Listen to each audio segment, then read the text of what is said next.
like Corey singing. That's a Beanie Baby. Yeah, you were late, so I'm letting YouTube get a bean preview. That's my little beanie girl. If Wow. you guys are randomly jumping into the podcast in the Jumping random on in. Heather, 260th episode. face me. I want to see your eyes when you talk.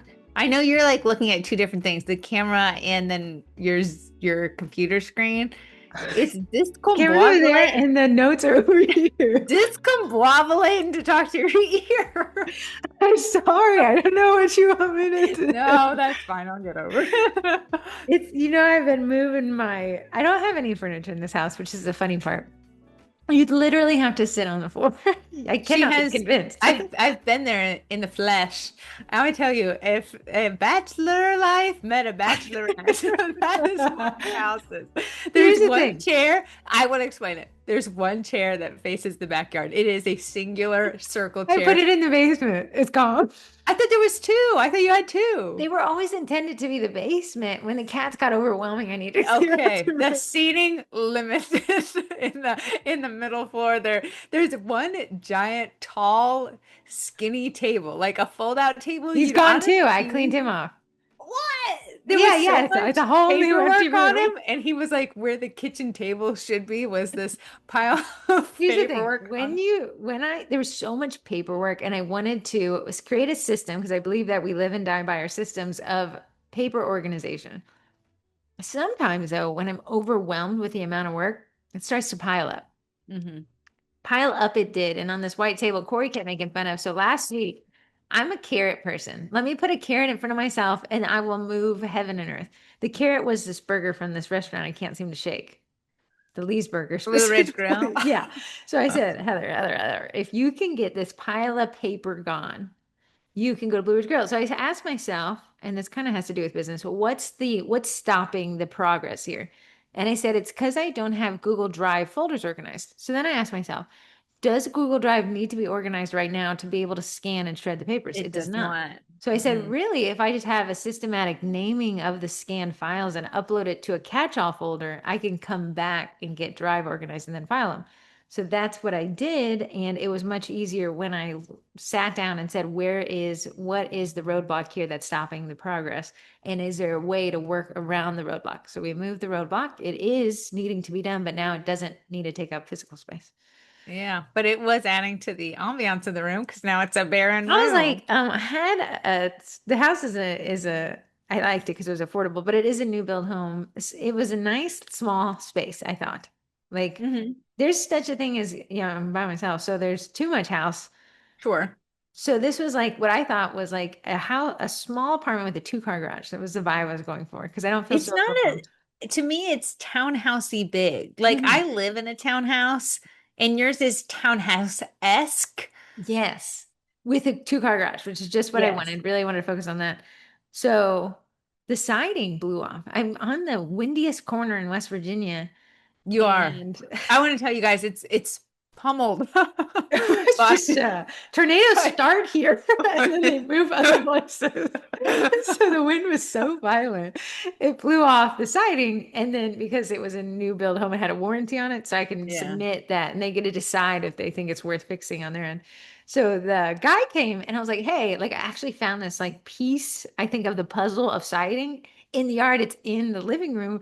Can you come get it? And I'm like, this guy thinks I'm a freak. There's no furniture here. There's just cats. But wait, I'm trying to remember back. We were just up there, me and my son. You do have chairs at the little countertop, correct?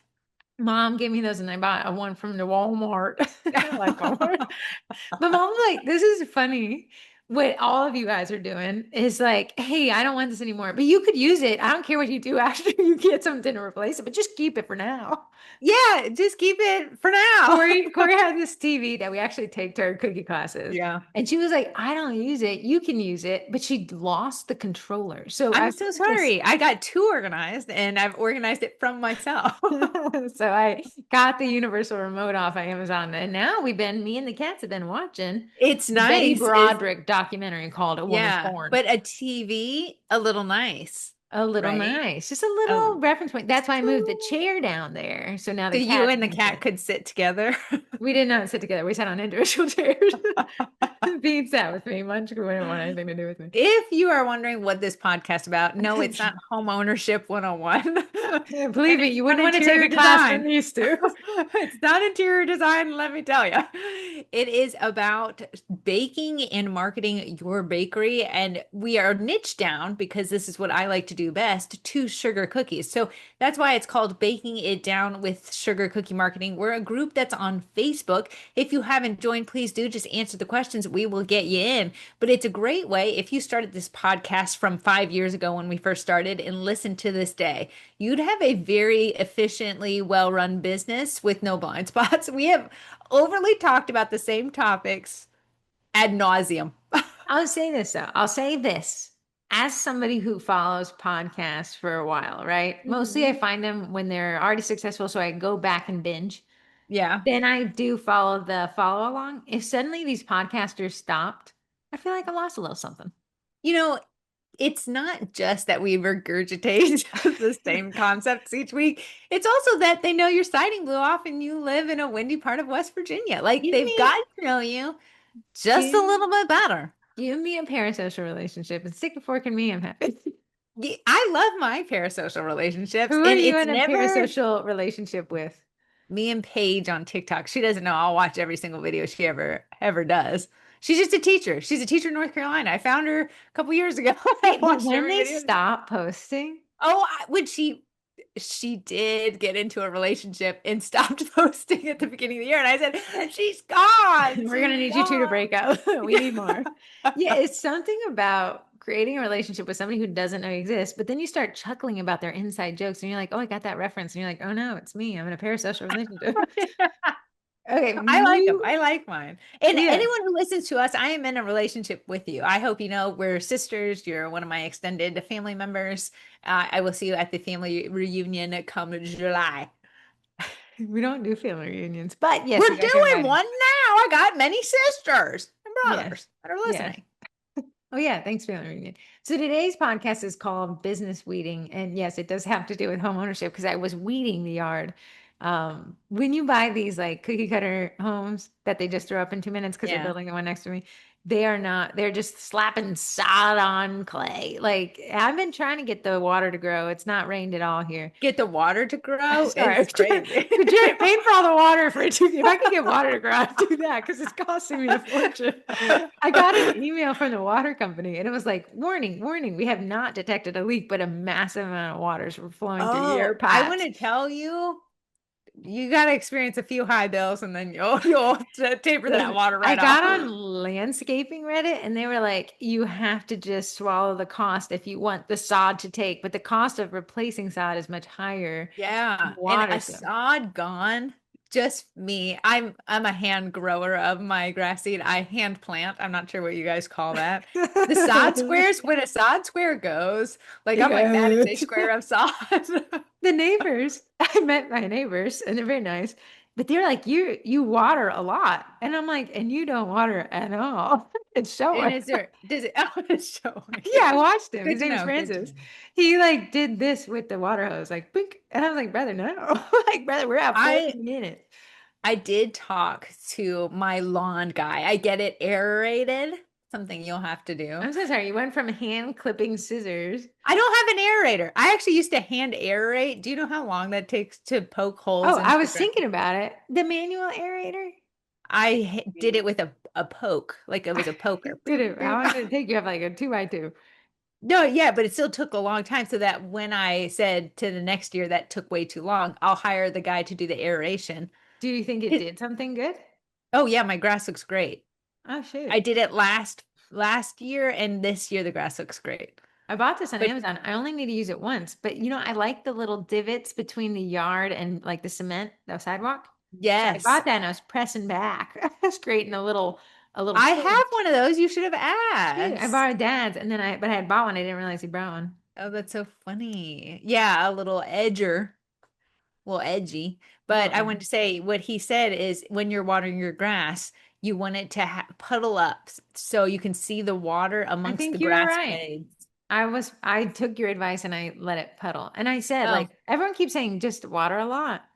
And I said like how that Yeah, means to so me, it's watering a relative. lot is what your neighbor did. You just did a Right. little spray over. Water. Yeah, someone said on Reddit, take a empty tin can for like Yes. what do you call it?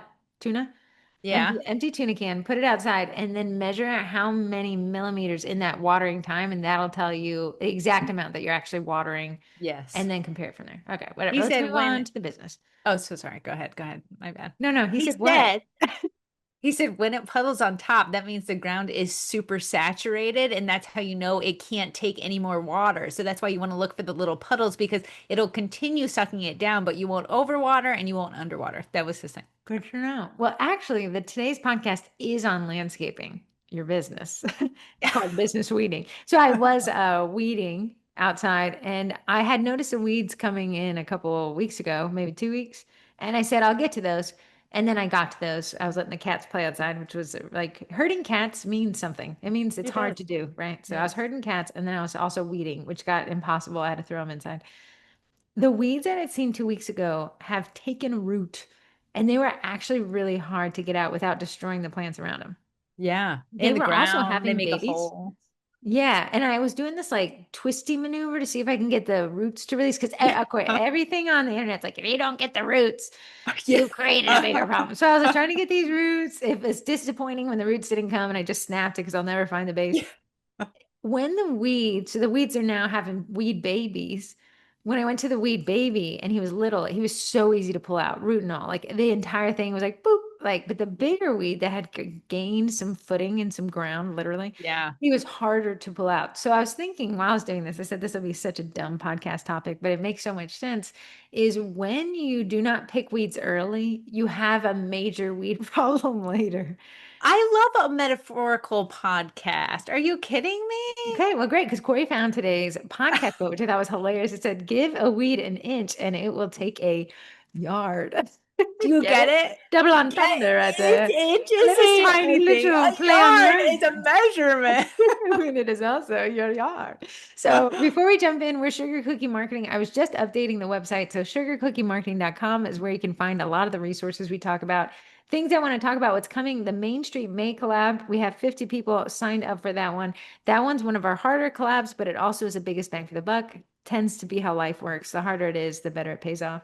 Yeah. The video, how to record cookie videos bootcamp is coming. We just wrapped up the 3D printing bootcamp. We'll talk about that in a minute.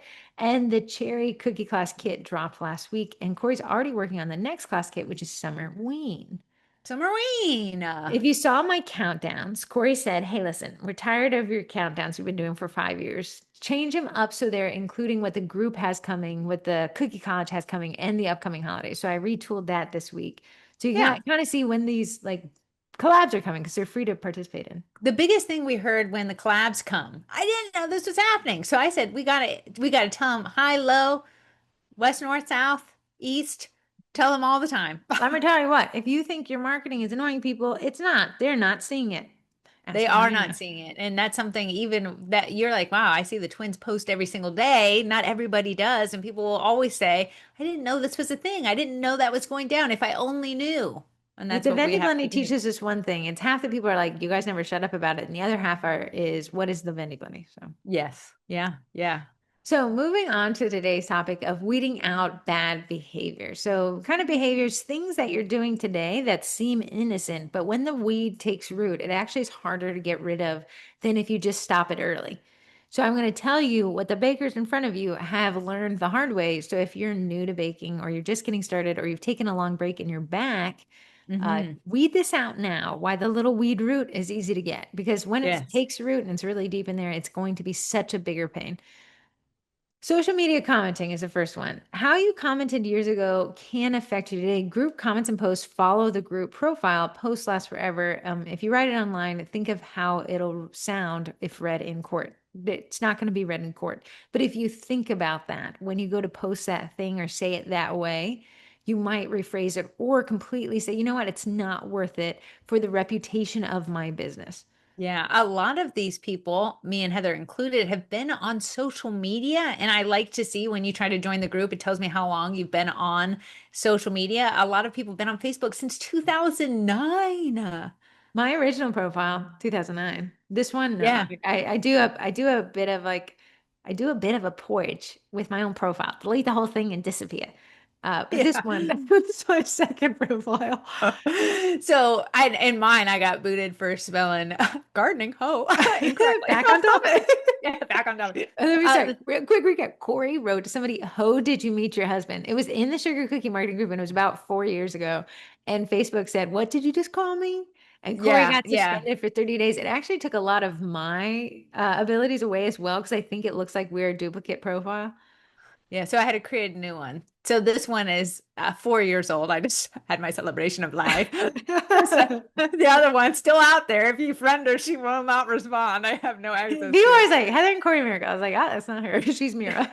When you are like, let's say if you are new to this world and you're still thinking of it as a hobby, or you had a business at one point, close it down, and you're coming back, what you don't know is you have a whole paper trail behind you. Everything you've posted, everything you've commented on. If I search your name just for funsies, it'll pull up things that you've been tagged in, things you've commented on. And what I can see there is I can build a personal profile in my brain of who you are as a person.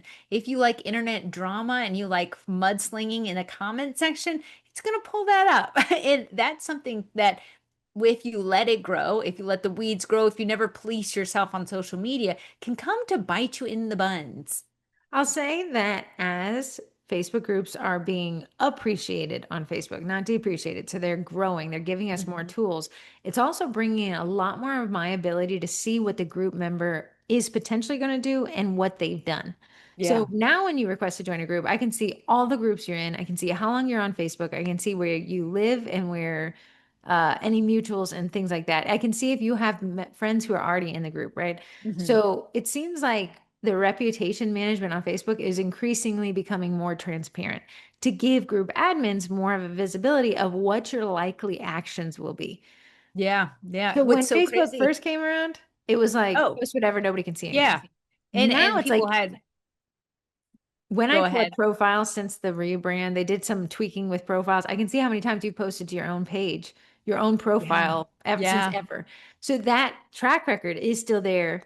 It's still there. And So it's so uh, funny now, AI is pulling up things about people. If I see a post online, it'll if I search myself, like I looked at my marketplace, my Facebook marketplace profile, and AI is like, "Do you want us to give you a synopsis of Corey?" And I said, "Yeah, sure." It was like she likes to sell home no stuff. way. Yeah, it's she likes to sell home stuff. She's posted just a few times on her personal profile. It still is pretty active. She's posted in the last few So months. Is what? reputation management, I'll say this. This would be brazen, I guess. You tell me if it's a bad take. If you have a history of violence, mudslinging, attacks, and assaults on Facebook, it might be worth it to create a new profile, which would violate the terms of service. So you'd almost have to delete the old one. But then you No, have the other battle of creating that profile to look genuine because you've got to build it back up again. I always say to me and Heather, what's the end goal? My end goal on social media, honestly, I wouldn't be on social media if I wasn't a business on social media. I'm trying to make more cookie sales. So you'll see on my personal profile, while it is got some personal things on there, it's not much. It's always trying to tie it back to cookies in some form or fashion. My work history, it says cookies. My website, it's my cookie website. My banner image says something about cookies because my goal is to make more money on social media through cookie orders. You know what I I don't, don't see Corey doing? Ever yeah. arguing in a community group. I never see you there.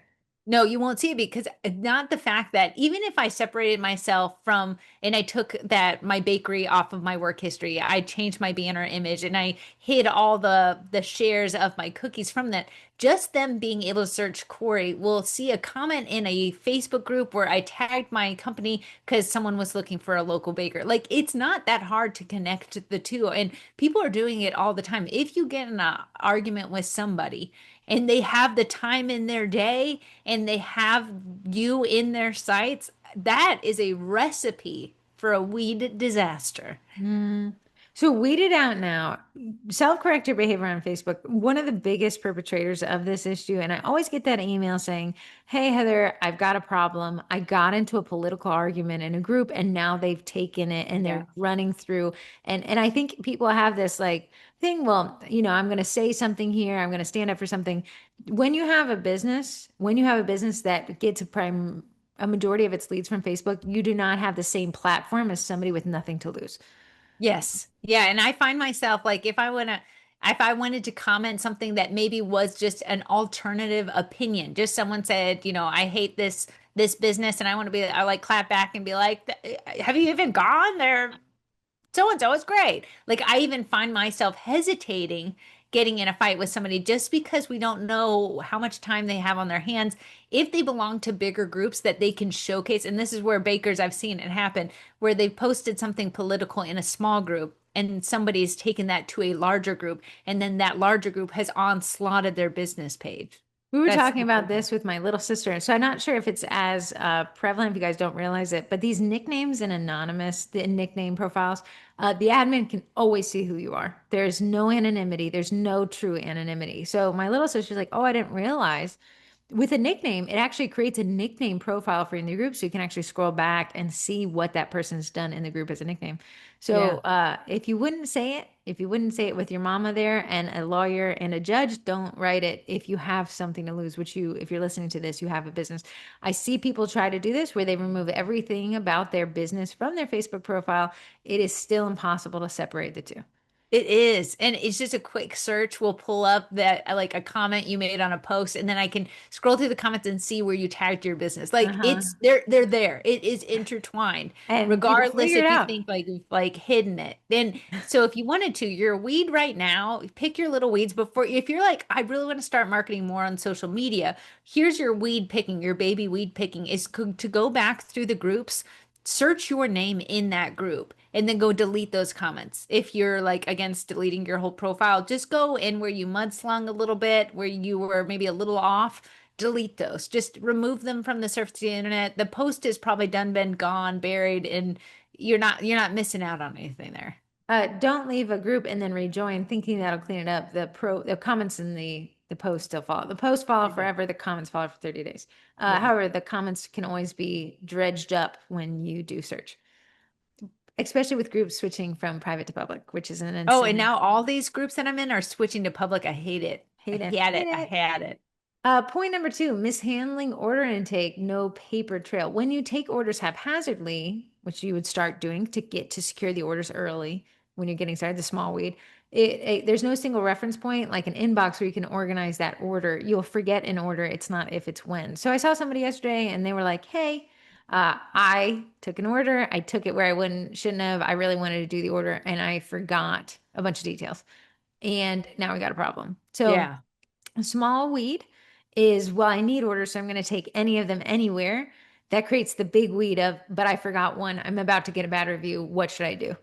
Yeah, I want to say, and I've been where this person is, that you're a baker. You're really trying to market your business. You don't have a ton of leads coming in, so you don't feel overwhelmed in the moment to take them via text. Your friend at church might have mentioned them. You got a DM on Facebook, and you're like, no, I can handle this. It isn't so bad. As your business grows, and as your number gets out into the world and as people DM you more and more, that's when it becomes the issue. That's where your weed actually grows and becomes overwhelming. You start forgetting things because you're doing the work. You're marketing, you're getting business out there. You're going to make more business, you're going to get more business, and that's the issue is when you are overwhelmed, when you were at, your kid's soccer game, someone DM'd you because they wanted to change the name on the cookie and you totally forgot because you were busy.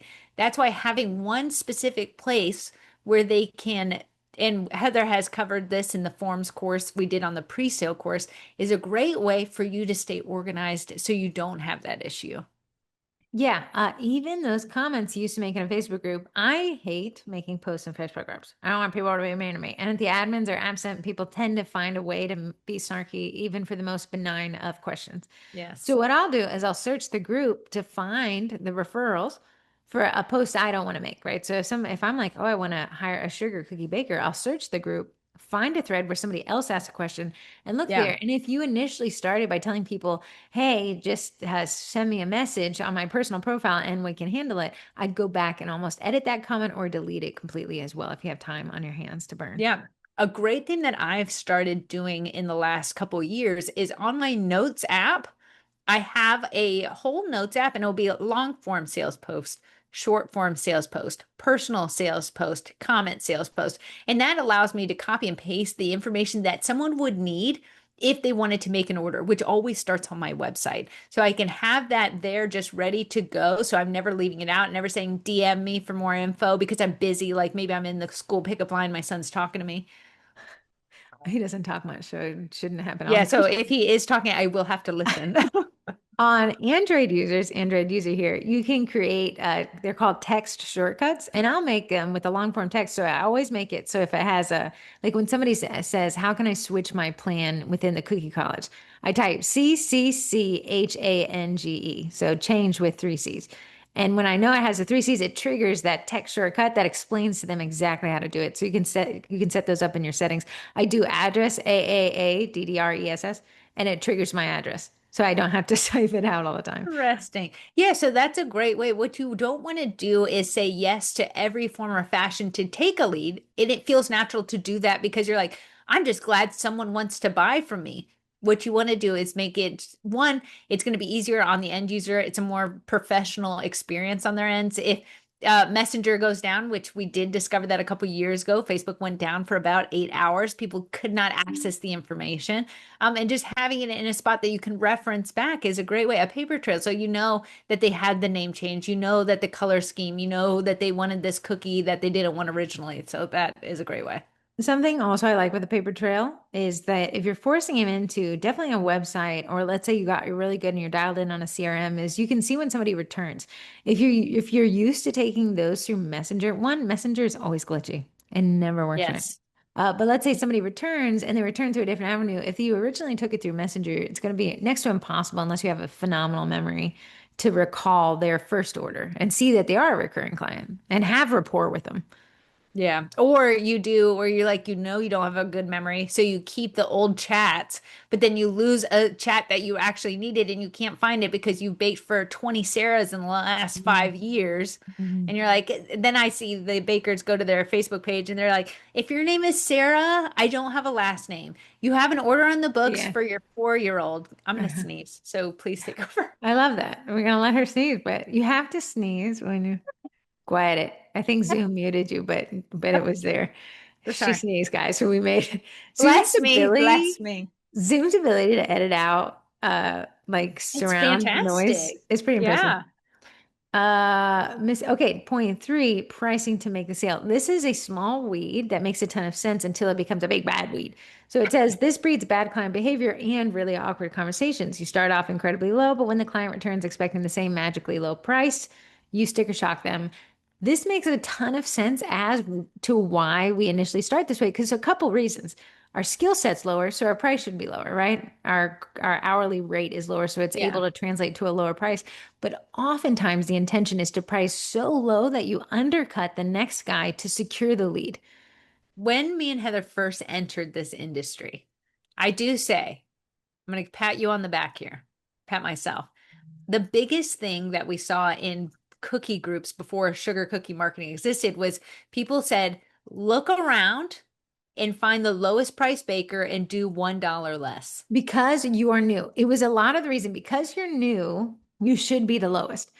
I disagree. Your prices are set by ingredients cost and labor cost. However, your labor cost is lower because you're not as skilled.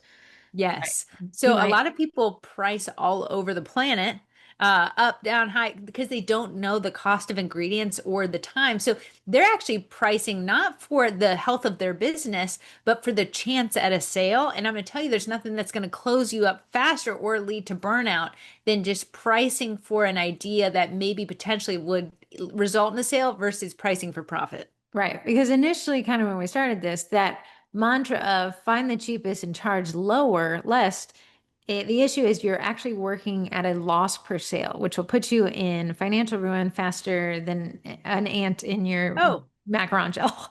it's a race to the bottom, especially if we see, it's natural that people who maybe are stay-at-home moms would start a bakery business because they're naturally at home. So it makes sense to that.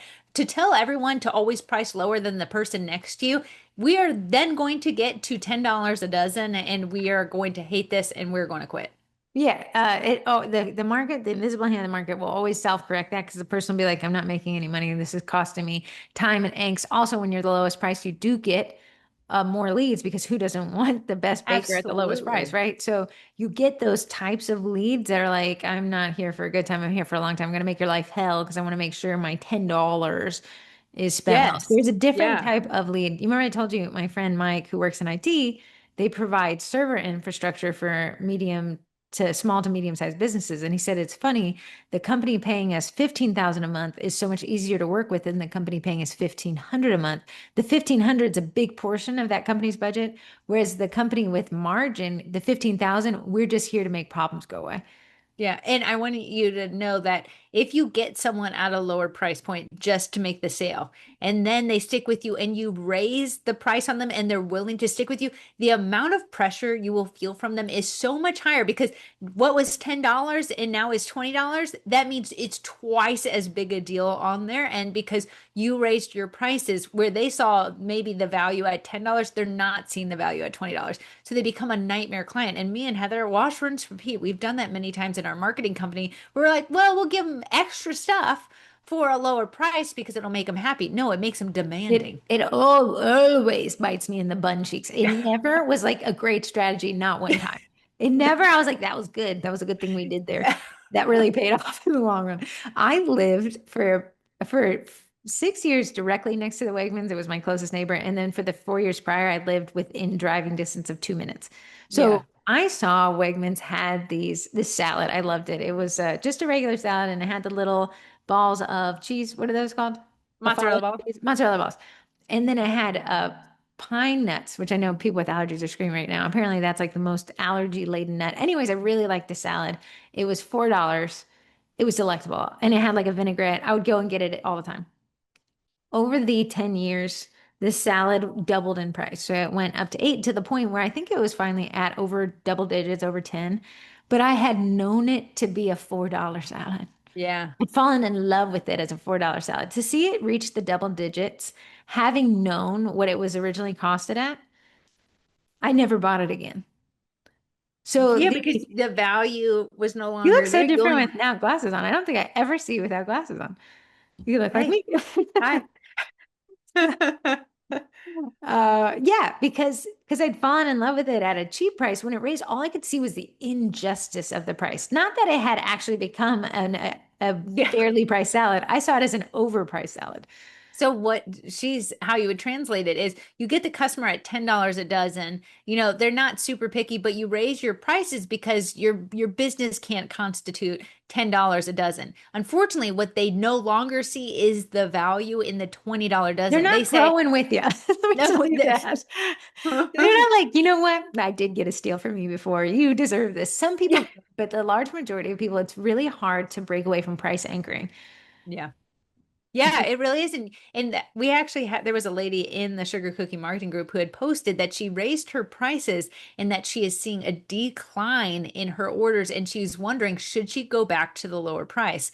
The thing is, you've grown your audience off the lower price. So when you just raise the prices and there isn't necessarily the value for it, like, hey, and I'm using vanilla bean paste now, and here's the price of vanilla bean paste. And that's why if you're raising it because your skills have gotten better, it's hard for the person who paid less to be like, I can justify that and pay more. So you'll see a fall off from people who can't justify that price increase, Heather at the Wegmans. But Sorry. then what Wegmans is focused on is no longer Heather. Heather is not their ideal client. Wegmans' job is to market to a new clientele who wants a fresh salad at $10. Let me tell you guys, it ain't worth it. It was a delectable salad. It should have been more than $4. But I cannot help myself Yeah. to say Yeah. that it's You see, overpriced. you do yourself a disservice trying to make the sale just out under the floor of other bakers around you. At the end of the day, run your business however you want, run it into the ground for all I care. But what you want to do is if you want to do this long term is know your pricing, price it fair to yourself and fair to your customers so you don't have to pull out the rug from under them when you realize you've priced just for sales and not for profit. your lower price, your price should be lower if you're new because your labor costs are lower.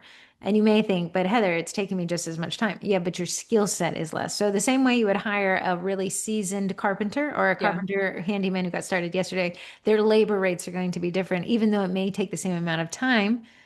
This guy is new, this guy is skilled, right? And he will be Yeah. skilled one day. That's where your prices would differ. But I think a lot of times we're just saying, let me charge the least, forget what all the rates are. Corey, we have a Zoom meeting before this meeting so we can prep for the podcast. Corey started off with that her driver insurance. Who is it again? Right. Progressive. Progressive lowered her rate, which rarely happens. She was ecstatic. She just did all the math. She saves this much money a year. It's so fantastic. She was going to switch. Here's what's changed. What's going to happen is Progressive is going to raise her rate again.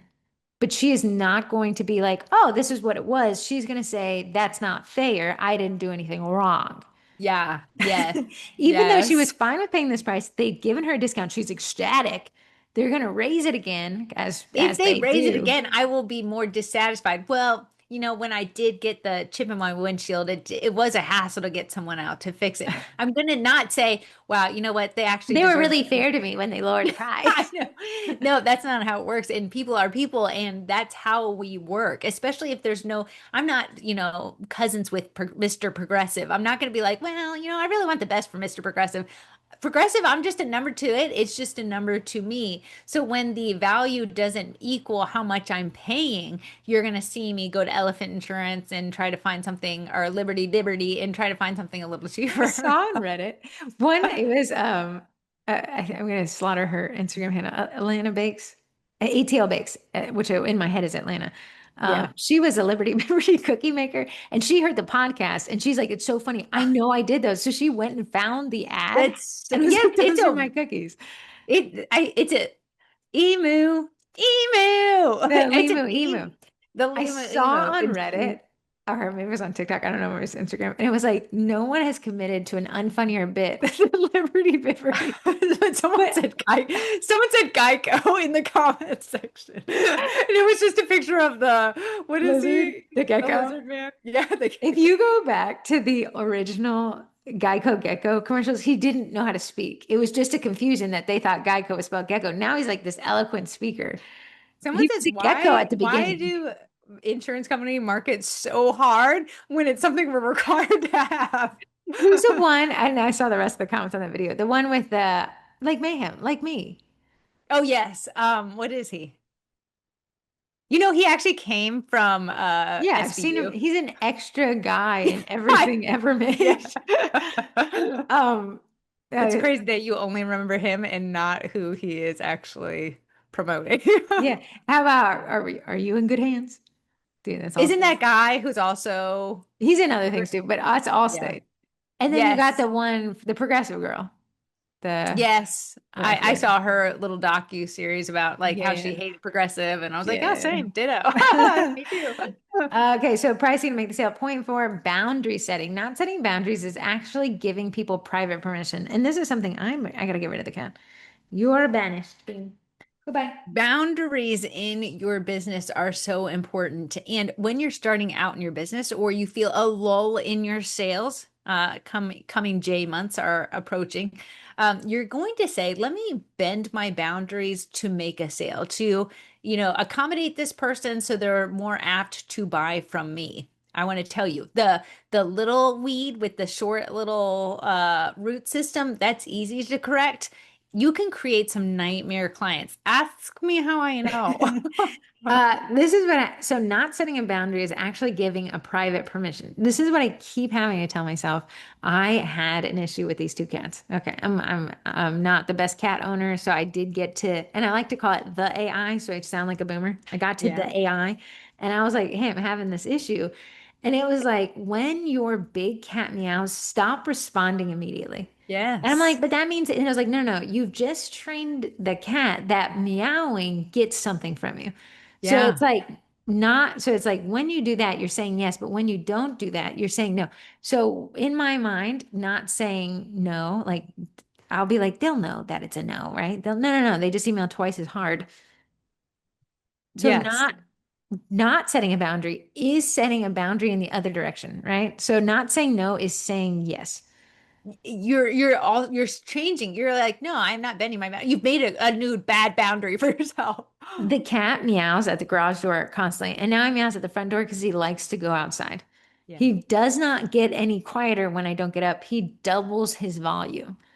Yeah, but you would think like, oh, I'll just know. Heather has trained him, and we train our clients with how we treat them, what we allow them to do. Right. It was so funny. Someone asked for custom cookies, and they messaged my business page. My business page has an autoresponder that says you want to make an order, blah. But in the comments of the group, when I commented to her, I said, just email me at blah. That's how I can keep myself organized. She bypassed that and just went to my messenger. And in the messenger, I had to say, hey, just a quick reminder, just email me. And she's probably like, you crazy old You're woman, here. We you're got you. here. Just quote me now. But it wasn't. That's not the boundary is to keep both of us safe. So I don't forget her order because that's not typically where I take orders. But also, she can follow through. If you do want the cookies, it's just email away. Yeah. So one thing in my head, this is how my brain works. Like, surely the cat sufficed that we went Yeah. out already once today. So he'll respect my no. No, No. he was twice as frustrated. We didn't go out again. So I I think sometimes we're like, if I do you a favor, you'll remember that when I say no. Absolutely not. That's not how the brain works. Here's a thing that I've done with my dog. My dog turned 10 last week, so we've been through it for a decade now. I used to bring him a piece of cheese at the end of the night before I went to bed, but then he Corey's started created her own expecting it. hill. Yeah, he started expecting it. So he wouldn't go to bed. He would look at me until he got a piece of cheese. So now it's a variable reward system. Sometimes I come up with cheese, sometimes I don't. Now he can't expect it. He doesn't know when he's getting it. So if you can't just do the hard cold, like cold no, you could do the variable reward that sometimes he meows, he gets it, sometimes he doesn't. That creates an addict. That's my dog is addicted to me. They say, and I love the rat in a trap. They put a rat in a trap with it was in a bin or whatever cage, and they had a lever. And one rat, when he hit the lever, a treat would come out. One rat, when he hit the lever, nothing would happen. And one rat, when he hit the lever, was intermittent reinforcement of a variable reward system where it would come out sometimes. The Yeah, first rat who always got the treat only hit the lever when he was hungry. The second yeah. rat who did not get anything stopped hitting the lever like nearly immediately. And the variable reward rat went 100 times more than the other two. Yeah, that's my dog. That's my dog and a piece of cheese. I went to Corey's house the other day and the dog's like, "Are you a weak link as well?" Absolutely, I am. Come right on here. He'll say please. I trained him how to say please with a whisper. So it's honestly him just opening his mouth and he looks like he's going to bite you, but it's him saying please. And if you say please, he will say please in a whisper. He But he just will, closes his mouth real fast. That's all it's like. yeah. So you're like, he looks like he's hungry or eating something. There's nothing in his mouth. He's saying please. So you can say please and he'll say please, but now he just says say please to anybody. He'll please anybody. If If you you look at him come long in, enough, he's like, "Let me just shut my mouth real quick, see if something yeah, happens." let me try please on this person. And I go in there, I'm like, "Oh, yeah, you said please. I didn't even ask. Here's a treat." So again, that's an easy weed to pluck when it's little, and that's why we come to it so often is because a lot of the complex issues asked in Sugar Cookie Marketing Group regarding client relations were born from a boundary not set years ago. And I would tell you, you never at the beginning years ago say, this is gonna bite me in the butt later. No, it feels natural and it feels good. I'm being accommodating to this client, so they're gonna buy from me and they're gonna recommend me to other people. That's so natural. I can't even fault you for it. The problem is the years down the road where you're like, I'm kind of hating this customer and they've been here since, and I don't know how to break up with them. Right. I have to keep telling myself, I said this over these cats, just meowing, meowing, meowing, because they're upset because I've changed my consistency habits with them. And I had to say out loud, saying yes is actually the most disrespectful thing to do here because I'm going to hate them and then they're going to be frustrated with me. Yeah. So Yes. saying no is the best thing for all the parties involved. We'll all have a better experience if there's a boundary that's clearly communicated versus no boundary that's communicated and you hate me behind my back. I would hate to be the client where people roll their eyes before I get there. Like you give me what I want, but you hate to see me coming and then you love to watch me leave. Just kidding. Yeah. It's Literally. so funny. As a mom of one and me and you being twins, I always wondered what twindom would be like. And you are now a mom of two cats. Hell on And earth I can there. see you are growing resentful to the louder one. What I did, okay, the Jackson Galaxy method is going to be my twin twist, but I'll talk about it then. But I separated the two cats this week. And they're meowing at their respective doors, right? They have plenty of toys and food and sustenance. They just want to be where they With should. you. But I said, I'm the boss. And what's respectful is drawing the line in the sand, the boundary, and knowing that, oh, you get time out, you get time in. And it caused me a lot more peace. It did. I'm day But two of then the you piece. even said you had to go to a Thai restaurant to escape your cats on Sunday. The They've the driven you Jackson out of Galaxy your method started Monday. home. Yeah, I said Sunday. Whoa.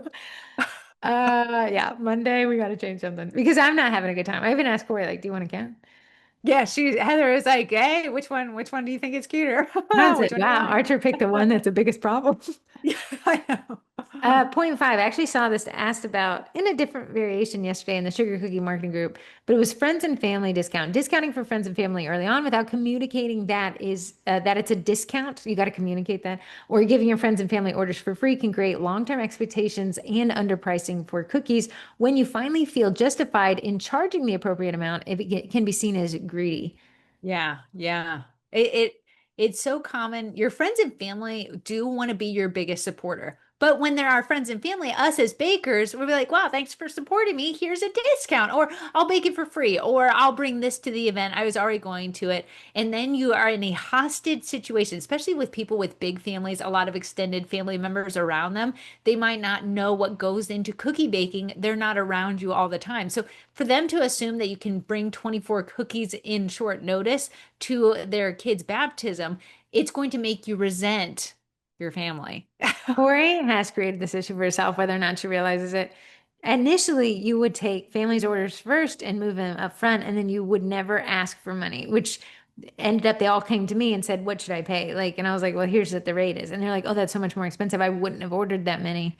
And I'm like, "Listen, she didn't charge you, so now you guys got an awkward set. You guys have to talk about it." My cousin does it when he details cars. Kim and Corey will have this like they'll come to me. How much do you think I Yeah. should pay? Should I tip? How much do you think I should charge her? I was like, you guys should have set this before this happened. Now you guys always come to me with weird questions, like the Now, I rate. mean, because Heather has moved out since, he'll be like, does this sound good? And I was like, only if I can tip this much on Right. top of it.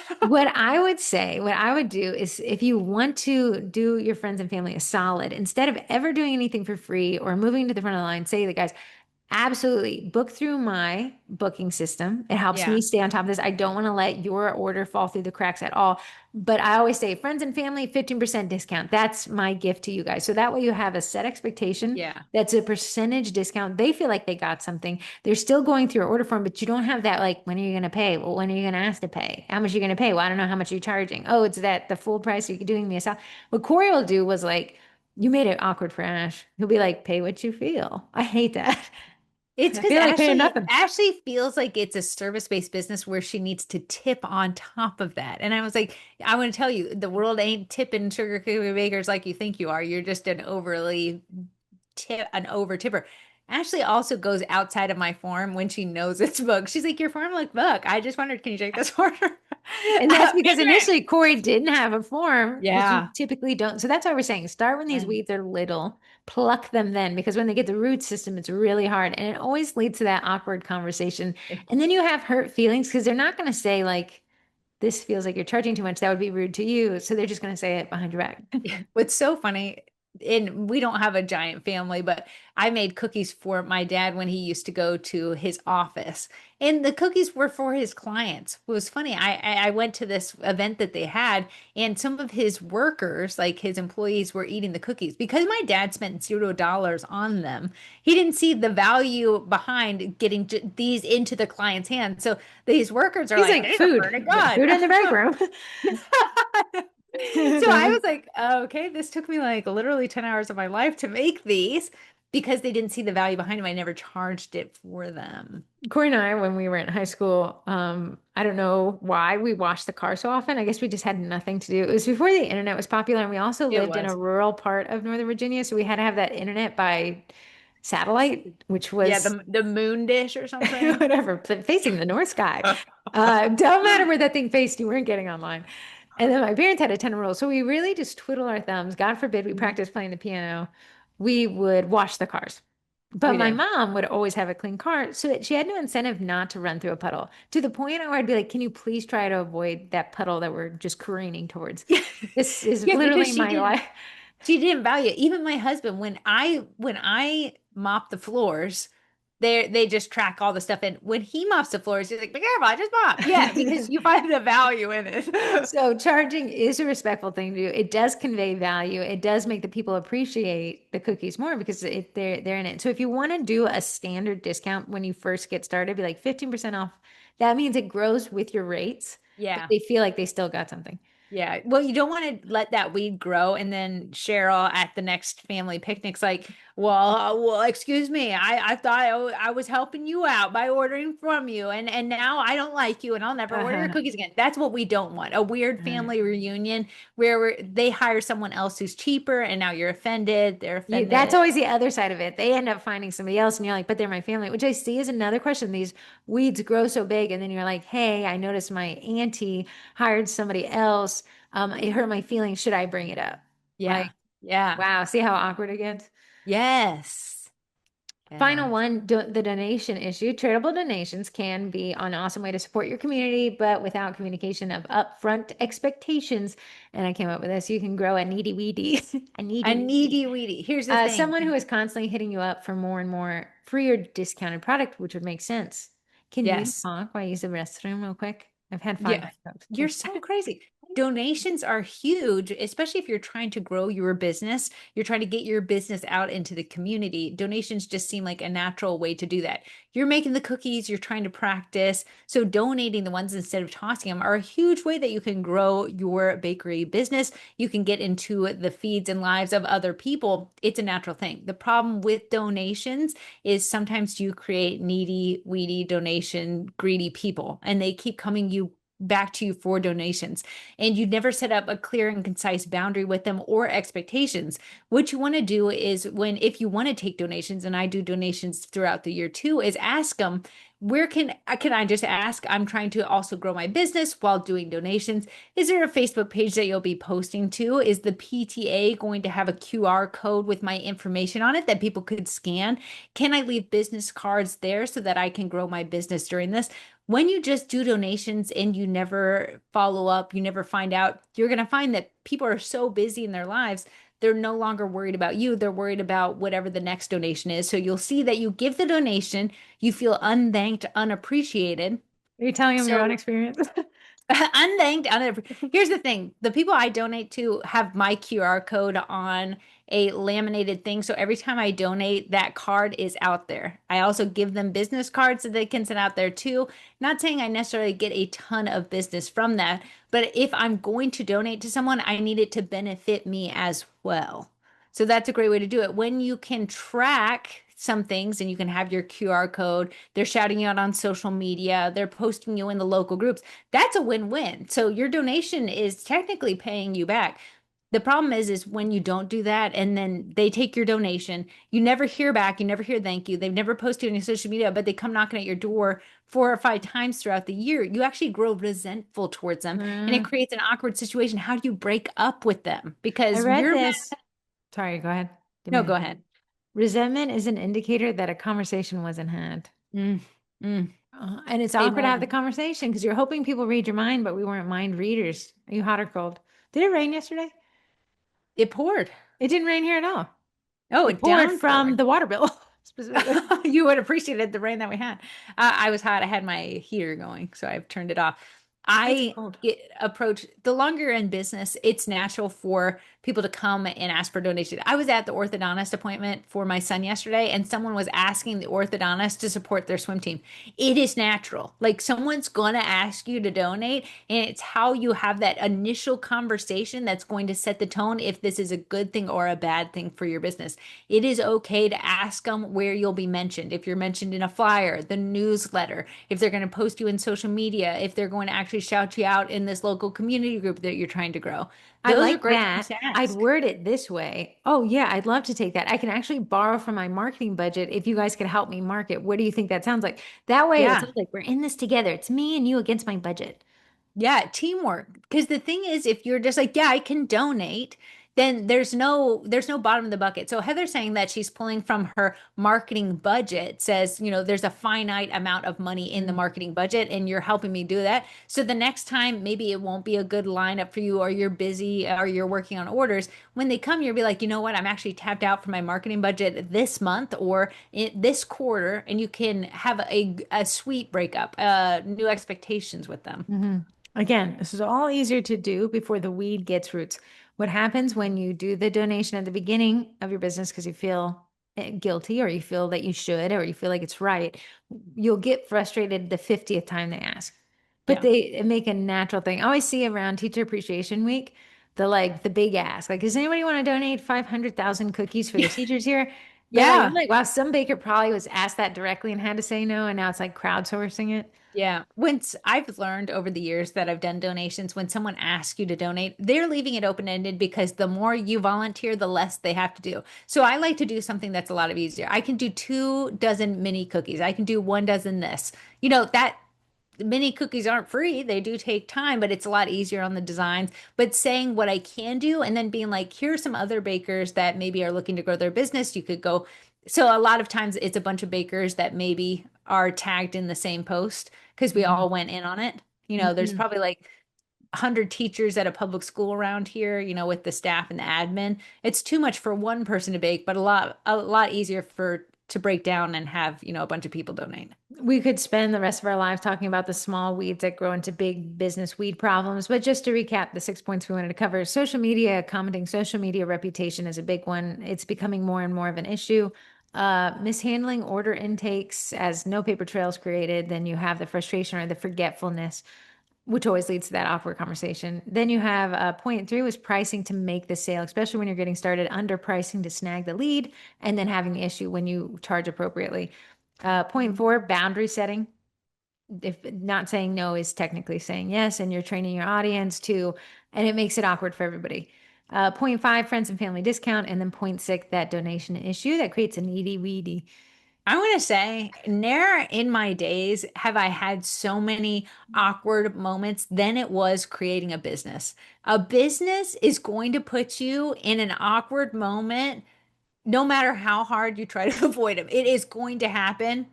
Like someone said, it was awkward. She ordered these cookies from me, paid full price, but then she was like, "Hey, I want to order next year around this time. Is it discounted if I order a bunch of the same designs?" But I was like, "Nowhere did it ever say that when you ordered the first time." But I was like, "Wow, we're gonna have an awkward moment." But I think we got to see people as my exes. They're just asking to see if there's a potential for it. Tell me yes, Sure. tell me no, but at least I asked. I don't know if you guys want to hear the resolution. In December last year, I got my car washed at the mall car wash, and it's She like they did. did not bend over and clean the bottom half of the car. So much that I had to clean it the next morning. I reached out, no response. I reached out again, no response. I reached out to corporate, then I get a response saying, "Hey, bring it in, we'll rewash it." And they made specifically the poor front desk girl who was in charge. I think she was a manager, but she's younger than me. They made her deal with it. We could tell she had a lot of chagrin. And Yes. I didn't want to escalate it, but I didn't feel that it was right. Right. So The, unfortunately, let me just Corey, the wash is not cheap. So that's no. why Heather felt chagrined. It's a normal car wash. It's like how I'd wash my own car. It's just extremely expensive because they do it while you're at the mall. Yeah. Extremely expensive in what I see that I can wash the car the same way. And then you get the best spot in the You house. do. So there is some benefits to it. However, not washing the car after I paid for it just didn't sit right. Yes. And so then Corey made me finally go in. I was never going to go get it rewashed, but Corey made me go on Saturday this past week. And I what I said, and they did just a phenomenal job. Because Corey's yes. like, if they don't wash the car again, neither of us are ever going to go back. I said, but if they wash the car again, they have made what was wrong right. And it's not necessarily that making a mistake was wrong, it's how you fix a mistake that is important.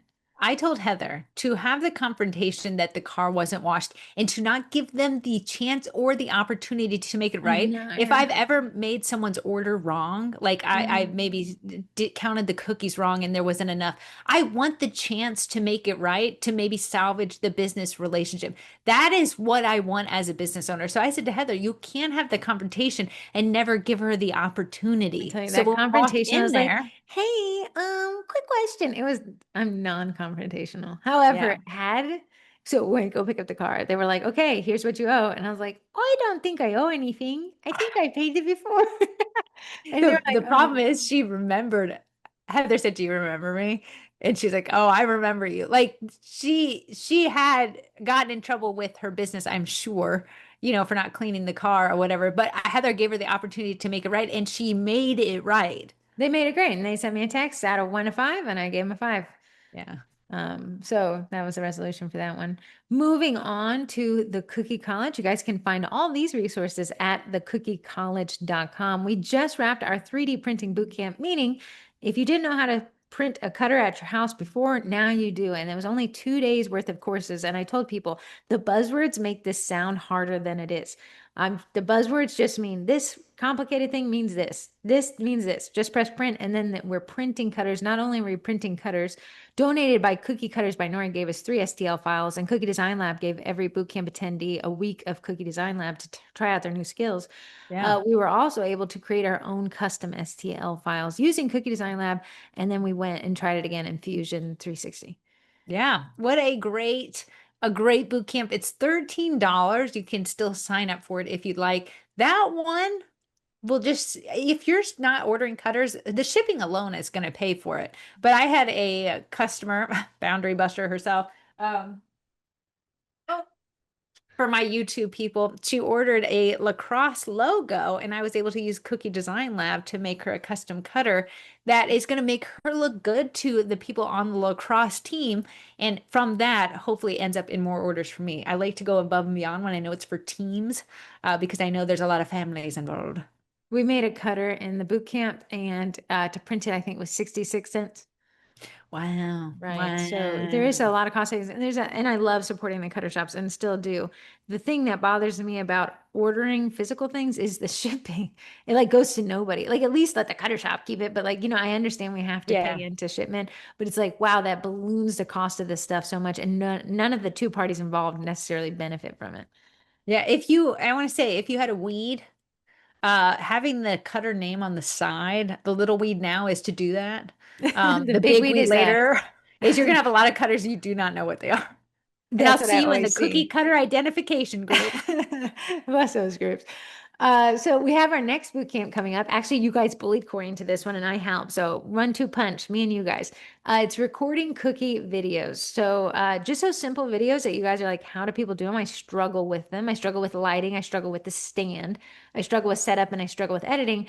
This is a basic getting started. Corey's going to tell us exactly what she bought that she wouldn't have bought again, what she wished she bought the first time. I think Corey spends a ton of money, so we don't have to. And she's going to show us exactly how she does these. You used to upload them for the cookie class kit, so I've seen your work. It's great. Yeah, thank you, thank Now you. she's going to do, and I think you're going to add a voiceover and then in some kind of software, and then show us how to upload it. Yeah, because this is also a sugar cookie marketing, it's going to be some marketing. So we're going to talk about hooks in your video. What's a good hook, different types of videos for your social media. So it's not just the same cookie decorated over and over again. It might be a day in the life, behind the scenes, cookie packaging, and then how we can take that into some software that's easy to use just on your phone, and make that with maybe a voiceover, or we can just have nice music if you need to practice your voiceover. So that's what my goals are. I told people in the 3D printing bootcamp, we're not getting lost in the sauce of making this really complicated. You feel overwhelmed and then nothing happens. I said, we're Yes. keeping this as basic. What I know you can get out the door and have a printer printing a cutter. That's my goal. Then you can Yeah. go crazy, go back to the Bamboo website, order whatever add-ons you want. But right now, this is what we need. This is the filament we need. Here's how we're going to load it. Here's what we're going to print. And I Um, told Heather when I started making videos for us, if it's difficult, I'm not going to do it. So I said, these are the things I need to make it easy so that I actually produce something so it actually ends up on social media. You can have all the stands, all of the equipment, and then if you never use it, you are just as bad as someone who's using just their cell phone. So this will be a cell phone friendly course. And that's really where we want to get started. And once you get the basics down, you can start judging it up. Once you, Yeah. like, I told Corey, because Corey's like, well, I could get really complicated here. I said, with this rug tufting thing, people are talking so complicated. Like, I want to be like, but what glue to use? Like, I know. Yeah. What glue do I need? Like, it's just there's advanced people and they think, well, I need to teach people this crazy technique here. Oh, we're not even using the word technique, buddy. We're doing fundamentals. Yeah. Fundies. The Fundies. fundies. We're having fun in the fundies. So our Ah, next boot camp is how to record cookie videos. You can sign up at thecookiecollege.com/bootcamp, or you can directly sign up at thecookiecollege.com/bootcamp 5. This will be our fifth boot camp this year. You can go back and purchase the other boot camps if you want. They're always available for repurchasing. It's in-person cookie class was February. In March, we did food photography that sells. April, pre-sale start to finish. May was 3D printing cookie cutters. And June will be cookie video basics. July, we're going to do cracking community groups. July, the J months are the slower months for bakers. Half of the time it's because our clients are out of town, and the other half time is because the baker's out of town. So, mhm. cracking community groups, creating a strategy to implement in July, August, and September will really set you up for some leads in our Super Bowl, cookie Super Bowl. If you like the boot camps, those were actually just a way for you to peek inside what the Cookie College is. So all the boot camps the Cookie College gets. If you're a Cookie College member, join the boot camp. It goes in your monthly membership. You get that. If you're just trying the boot camp for the first time, and you're like, I really like this. It was an easy to digest way. You can actually join the Cookie College, and there's a discount at the end of your boot camp stay that you can join for a discounted rate. Heather, I was talking about in my brain today to myself I'd love to that know. the Cookie College loves monthly challenges. So that's a group. It's membership based. Once you sign up for the Cookie College, you join this group and we do challenges. They want the challenges to go with what the boot camp's theme is. Hit me with So it. I thought we're going to have one of the challenges be write a 30-second intro outline and you're going to film yourself. So the first one will be write your outline and have a hook. The Oh, I next one will like be that. like film yourself saying it in front of the camera and we'll upload them and go through them. And what it's going to do, because I have started with videos a few years ago, the amount of ums that I've been able to train myself to not say that I said so many times at the beginning, it just took practice to be able to talk through the ums and maybe have a little bit of an outline, a little bit of a guide. So when I'm making the videos, I'm thinking about what I want to say so that I can go in. Software now can edit out the ums, which is craziness. Crazy. Yeah, so wild. So Um, I thought that would be a good challenge. I used to manually edit out ums in Yes. Premiere Pro, and the splices would just, I'd say to Corey, nobody will know what we've done here. Nobody will We know what this sounded like before, but I just need one person to recognize how much work I put in to make this part. My one dad of our specifically. clients, one of our clients was a Catholic church. We have worked with so many different verticals, it's insane. One was a Catholic church, and he did say ums so much and stop, but Heather edited those out so much so he thought he was like a rock star on camera. He It wasn't a was rock star. so hard to do. There's so Yeah. many when you film, and I haven't filmed these in a while. I filmed Corey for the boot camps, but she didn't say much. She actually just does the whole thing straight through. When you film people who have ums or pauses or need to like get their thoughts caught up, you would Yeah. you would splice that out, you'd cut it out, but to make the video flow so that you don't know that, you put B-roll in Yes. front of it. A lot of times when you're watching the murder documentaries, they'll show the town while the person's talking, oftentimes because the person stopped or said something they wanted to take out. And they need you to not see their face stop and to see the videos like, oh, I think they glitched. No, they edited out a boring part and put in a not so boring part. Yeah, to fuse somebody's in hand movement, it creates this thing. It's a transition, but it created this jelly-like effect where the person looks like a glitch. So Yeah. but in that Catholic video, we didn't have any B-roll. It was one of the harder videos I've ever had to edit. It's because he wanted to stand in a specific place and it was in the sun. That's already harsh, anyways. And if you do talk, we actually spittle a lot while we I knew talk. you were gonna bring up the spittle. And he was spitting while he was talking, and it was hard Because to the edit out because sun was yeah, reflecting. I had to create a mask layer, but it creates a slight blur. But it was one of the I never want to think about it again. Of course, somebody in the comments was like, "Are you spitting a lot?" Like, there's no can't win for losing. I'm sorry. In July, we're doing community groups. In August, we're doing Procreate. And Corey and I were talking about the rest of the year. We wanted to do Google Business Profile. Corey secured a lead for Coach, and she attributes it strictly to that Google Business Profile listing that they found.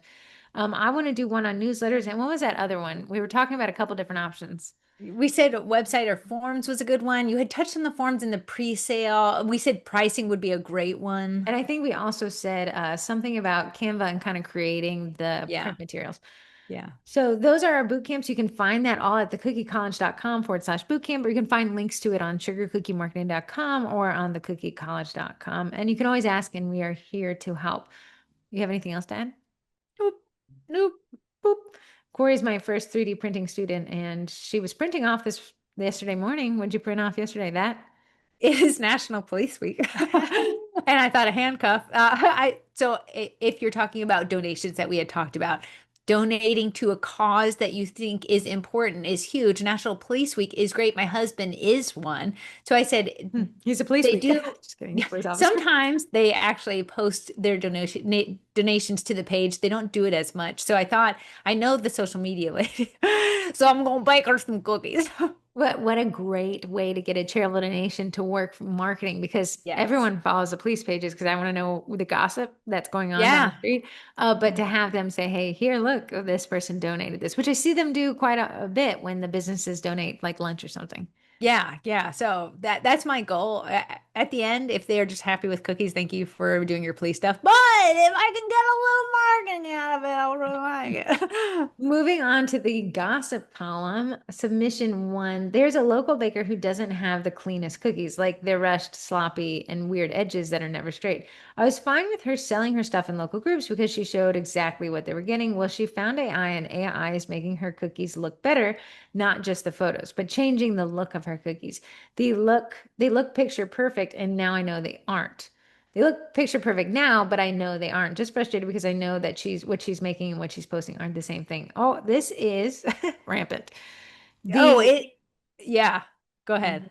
it is so rampant that now in the sugar cookie marketing group, you get someone saying, "Hey, what's everyone's opinion on AI?" And I have to babysit the thread as if we're back to when the group first started. The opinions of where AI should and shouldn't be used are all over the map. But again, I'm going to tell you guys this. The invisible hand of the market solves a problem. If the baker is producing subpar results and overselling the picture, they will make somebody upset, and that person will go to the community group. I can say this because it's recently happened in our Yeah. local community groups, Yeah. the foodies group. Yeah. But you see this like AI, then I see the bakers like, well, I only have it change the background, and then someone will be like, no, I think it changed the cookies a little bit, but I'm like, well, I can't see it, but maybe I'm going blind. And then you have people that are having it generate cookies off of their ideas. We're Yeah. suddenly, then you have the cutter shops. And I wanted to ask this on the page, but I didn't want to get people riled up. Like, would you buy from a cutter shop that uses AI generated cookies, which they look real to me, but they're not? Or do you only buy from cutter shops that show like an actual cookie or the ones that just have the graphics? Uh, the thing is, I just want to say, if you're looking over at what the next baker's doing, like I told you, I've divided my life into things I can control and things I cannot control. I cannot control what another baker does. What I can control is what I do. So I take better photos? Am I representing my work the best that I can? Better customer service. You cannot reach over onto their computer and delete their AI image. What they do is what they do. But what you can do is make sure that your business is marketed correctly, that you're showing up for it every single day, that you're creating videos for the algorithms, that your photos look nice and tasty and toasty and delicious. Clean and bright white. In a way, we're all editing photos. We're all altering images. So Yeah. your phone is correcting if you're taking it into Lightroom and adding a filter or a what do you call them, preset, you're altering the Mhm. image. You're making the whites whiter, but you're like, but it's white. But no, that's not the original image. But your camera is also altering reality as well. So there's a lot of reality altering going on. AI is the buzzword of the month. Before that, it was Photoshop. Before that, it was XYZ, right? So Yeah. now you think of it this way: when you go to McDonald's, what the picture on the menu is not the burger that you're given. Never seen that burger before in my life. I wonder what it would taste like. But if you ever want a really interesting thing, go watch food photography from those professional commercial Yeah. levels, Uh-huh. because you'll see that the cheese is actually not really cheese, and the relish is actually this and that's that, stuff that can last a long time in a photo room, a photo studio. Yeah. Your goal is to provide the best thing for your customers. If your customers want to see exactly what they're getting, I promise you your business is going to live long and prosper because you're able to replicate that. The bakers who are making things that look like something they are not, their customers aren't dumb. They have eyeballs, and either they'll get a few sales, but those will fall off, and those people will search for a new baker and maybe find you. That's the only thing you can control. But when I see bakers take the time out of their day to throw mud on another baker just because they use something, utilize an eddy. This was big when Eddie was big. You're taking the artistry out of it. Your One of comment those isn't going to days. stop them from using Eddie because they've already bought them. It's If they going have to a, stop you from having the bandwidth to think creatively. Like when you're so focused, I always think of that. What was that? Tim the Toolman Taylor, and he like yeah, had the neighbor and he looked over the fence. yeah, Like, and he was always looking over at what Tim was doing. Like that's what you're becoming when you're so like AI, and then you go to your page and you're like, to the people who use AI, like, dude, that's not for your audience. Like that should be an internal thought, yeah. not to And your audience. I saw bakers back when Eddie was getting popular, and this was a couple years ago now. Now it seems like everyone's got one, an edible printer of some sort. People were being like, "I'm quitting decorating cookies because people aren't taking the art out of it because they're using an edible." But the only person suffering in that whole equation was you who was quitting. You're also doing your competitors a little bit of a favor there. Yeah, but when you're so negatively wound up by what other people are doing, that's all you can see. So you never say like I'm still true to the art or I'm still not using AI. You're so focused on what other people are doing, it's taking away. So is it frustrating? Girl, I'm with you. I've seen it, I to an extent agree. But can you do anything about it? Absolutely not. What you can do something about is your own stuff. Not saying you ask for a gospel column. This was a gossip Going back column. to the gossip column, I saw this TikTok, and it was a man kind of our age, and he's like, my mother has created the ultimate sin. She has AI'd herself. You know, you kind of see the give them prompt. Now I think the Yeah. ones put yourself in like a Met Gala dress or something. Yes. The other ones were that sparkly dress where you're holding a candy cane. Yeah. Oh, everyone did that at Yeah. Christmas. And he was like, my mother posted that and then took the compliment someone paid her in that photo. And someone was like, I love your outfit. And she was like, thank you so much. And he was like, there's no forgiveness for that. So I can see I can see all sides of it. There's sometimes where I'm like, that's not fair. You didn't do that. I know you didn't do Yeah. that. But at the end of the day, the market will correct that. Yeah. That I'm Summer told you, and we were supposed to go to Alexandria waterfront to do that Yeah. pizza on the water, Yeah. and you had a bad attitude, so we never went. Yeah. I I could see that. saw a TikTok yesterday, and the lady was like, "Every one of you liars that said that pizza was good." She's like, "The view was good, the pizza was terrible." That you're welcome. You know what? I felt like something in my body. Yeah, but there you go. Like these TikToks made it look like the Yeah. best pizza you've ever had. And the lady went and she was like, it was subpar. She's not going to go back. So just know that the market always corrects that type of Yes. behavior. It Yeah. always solves it. You can have the best marketing in the world, and then the company shuts down. You're like, oh, that was why it wasn't legitimate. Yeah, yeah. So, yeah, it's AI. It's so new. It's still deciding where its place is. Like people are like, I never use it, but then you'll see them like, I need to change this 2025 to 2026 because I'm trying to get some more grad orders. Are we I using don't want to it wait. or are we not? Yeah, and it's funny because the kind of before it was like you couldn't even ask a question, but I saw in the local ladies group, someone's like, Mhm. those of you who do use AI, how are you using it to help you? What are you using to optimize? And a lot of people had some Yeah. really great recommendations. Yeah. And then you have the AI, I was reading about closed loop system and open loop systems. That's the problem with AI and the environment argument is the heat produced by these servers, the same way your laptop sat in your lap will produce too much Yes. heat. And My warmed up. phone left in the sun, it'll stop when I'm driving. It'll be like, no more 3D image buildings. Your phone Yeah. is too hot. The heat produced by these servers need massive air conditioning units, but the most effective way to dissipate heat is through atmospheric evaporation, right? So it creates the AC, condenses, and then that evaporates. A closed loop system would mean that the evaporation is piped back in, but that's a lot Yeah. more expensive. Oh, So the interesting. sound is the air conditioning systems running to create the evaporation. So there's Interesting. impacts there. It's very interesting. An ever evolving world. Maybe it's a bubble and maybe it's the future. But I see more and more regular people using it. So I wonder. I get my brain thinks this is good, and I have no idea. Done zero research on it. I think they have let the common man have access to it, and the common man is inputting every aspect of their life. Like, what do I do in this situation? Here's my house payment. How do I get it lower? What are subscriptions I can cancel? and it's collecting all the information from the common person. Now I think they're going to go to a paid structure, like Yes. you get, Or an like advertising Canva structure. did. Yeah, Chat GPT. PT, grade point PT. average is how I I think was of it. doing a goalpost to T, but it It's clearly not working doesn't. for you, so No. change to grade point average. Grade point average. Yeah. Um, the chat is implementing ads. It's a non-profitable company, and it's interesting to see just how unprofitable it is versus evaluation uh, of But it. that's why I think you can't. So Facebook wasn't a big advertiser. Now it's a huge advertisement platform that just happens to have your life update, but it's like an advertising platform, not what you For thought as it was. for as neato burrito as AI can be, I also for every bonus, for every positive, I find a negative. So the car that I have is piped through my phones, which is Android Auto. Maybe you Yeah. Apple people have it, but Android Auto, I can press this button and talk to the car to find the Lee's Burger place. I do it all the time, Yes. Blue Ridge. So I go to press it, and it was like, "Hey Heather." I'm sorry, what? I just told me about the plate. It's like, "Hey Heather, interesting that you like that. Would you like to talk about some of the menu options? Just ask." Like, no. So like while it's talking to me, trying to Yeah. have a conversation, I have to click cancel so it stops talking so I can get to the navigation. Mine, I was like, I can't say it. I was like, because she's right here. I said, add sugar to my shopping cart. She's like, you guys about to bake something up crazy over No, it's not what we want right now. there? I don't Yeah, know. just really funny. I had an issue with one of the cats, so I was like, well, a vet's so expensive, but AI is free right now. Here, let's burn down one rainforest while asking some questions. And it was like, you really, really need to go to the vet. And I was like, I actually think you're being too aggressive with your vet recommendations. And it was like, you know what? Smart of you to push back here. I saw this That's TikTok, last yeah, TikTok I'm going to reference. yeah.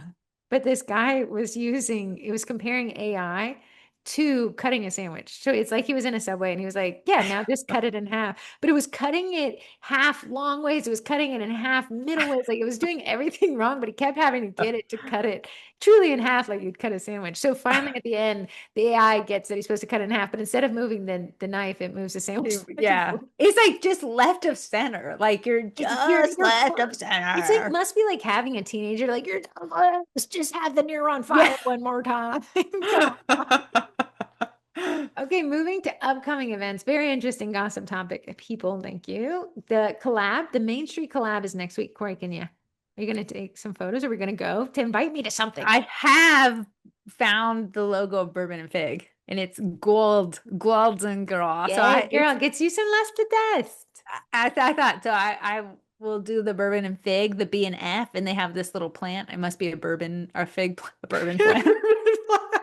Plant one of those. Plant those around the house. Stan. Yeah, one of the plants. In the fig barrel. You can throw that away. You can pour that in the So, sink. what it is, sorry. What the Main Street what the Main Street Cookie Collab is. Sorry, I got the giggles. What the Main Street Cookie Collab is a marketing way to get your business out there. We're getting into the J months, which is the summer months. You'll feel business to be a little slower. So how can we zhuzh it up and become one, a resource to our audience, two, create a relationship with some corporate people out there, and three, get some content that's worth commenting on and sharing on, not just hey, I sell cookies. Hey, buy my cookies. And that's what this Main Street Cookie Collab is.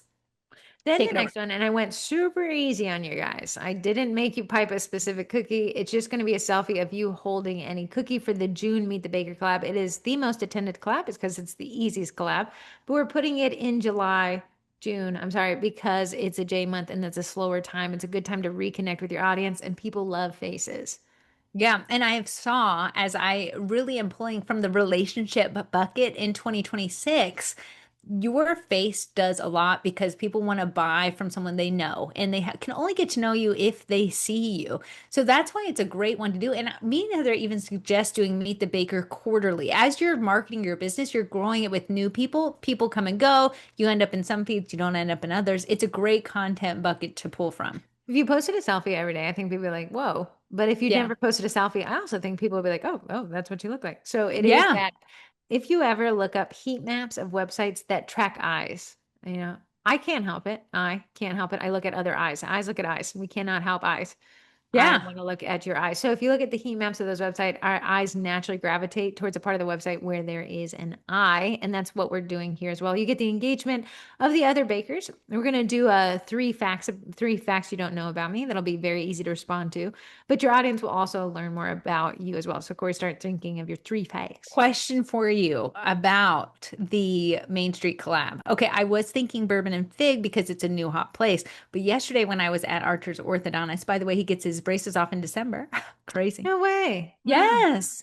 That's always fun. The doctor there, who I've actually made videos on and shouted him out in local groups, personally thanked me. He said, "Thank you so much for posting me in the local groups. It really helps my business. Should I do one for his business?" Because he's Oh, so and not thankful. not the bourbon and fig. No, And if you want not the engagement, the bourbon and fig one gets so much engagement because so many people are happy with the service there. Here is the plus side to both. Bourbon and Okay. Fig, brand new, not many people know about it. The plus side to the ortho guy, he's been there for 40 years. Many people know about it. So you would get comments on both. One would be like, "Oh, I didn't know," but the other one would be like, "Oh, my kids went there 40 years ago for their braces." Orthodontist snooze fest. Boring. It Hate is it. boring. You Yeah. just want to go to get food. Yeah, here's the thing about bourbon and fig. The people who have gone seem to love telling everyone about it. The people who Yes. haven't gone would be interested in it. Everyone likes food, not everyone needs Fine. braces. We'll have to do another Main Street so I can do my guy before Do I get the okay. Listen, the braces off. collabs are there to guide us, but do as many as you want, big girl. No, no, I You like can an go to excuse. every ortho and do it. You They don't have ordered to not do they them. order cookies from me, and that's why I like the Okay, yeah. So ortho. I would probably feature them the next time they order cookies from you. No, I I'm not told him being I'd fun. do a big video on Archer getting his braces off You since know it'll be what? a December, what you know what happened. we did in November last year, the collab, the What? thank you cookie collab, where you went and took somebody's photo holding a thank you cookie. You could do it then if we That's want a to redo nice that collab. one. That's a nice one. Okay, I so like that. now the November's spoken for collab, guys. You heard it here first. Orthodontist only laugh. Upcoming events, the CookieCon Happy Hour, which felt so long ago, but is right around the cookie. It's right around the corner. It's right around the cookie. It's right It's around the right cookie. around the It's right car. around the cookie corner. CookieCon Happy Hour, hosted by Heather Campbell Brookshire, who is a Disney trip planner, meaning Orlando is CookieCon. I see if you were on the fence about CookieCon, they're starting that resale where people are like, "Oh, I can't go after all," because they Mhm, bought their tickets mhm. back in February.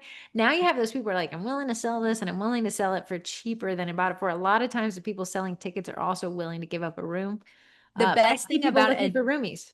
Yeah, the best thing about a Disney trip planner is that they are not paid through you. It's a free service to you. They are paid through Disney. So it is the best bang for the buck. When I first, before I knew Heather Campbell Brookshire, I went was to like, Disney we've with, known each other since -9 months. yeah, I had a Disney trip planner when me and Heather and Archer went back in the day. You almost have to have Yeah, I would one. not know what I was doing without it. Right. So Heather Campbell Brookshire is hosting it's a CookieCon Frappy Hour.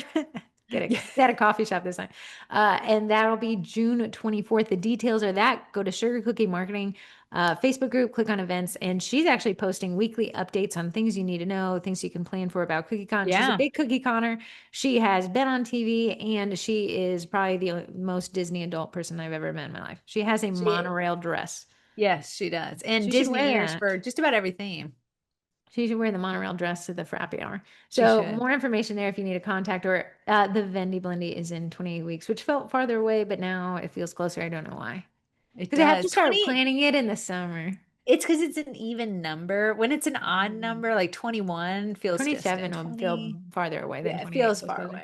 away. Major holidays that are upcoming. We just passed Mother's Day. Congratulations to those of you who are mothers. Graduation is in 4 weeks. This is location dependent. Same with last day of school. I know some of you guys kind of go into deep in June. Yeah, the school system here, the public school I system, saw that June uproar. 15th. They said Yeah. next year, Loudoun County will be June 22nd, and some lady said, I will move if my kids have to go to school. I'd like to see you move. Graduation last day of school, 4 and 5 weeks away. Father's Day is 6 weeks away. I just did the best-selling bake thread on Father's Day. If you want to see some Yeah. alleged, it's better seller than Mother's Day because the Can mothers are confirm. purchasing Better for seller than fathers. Mother's Day.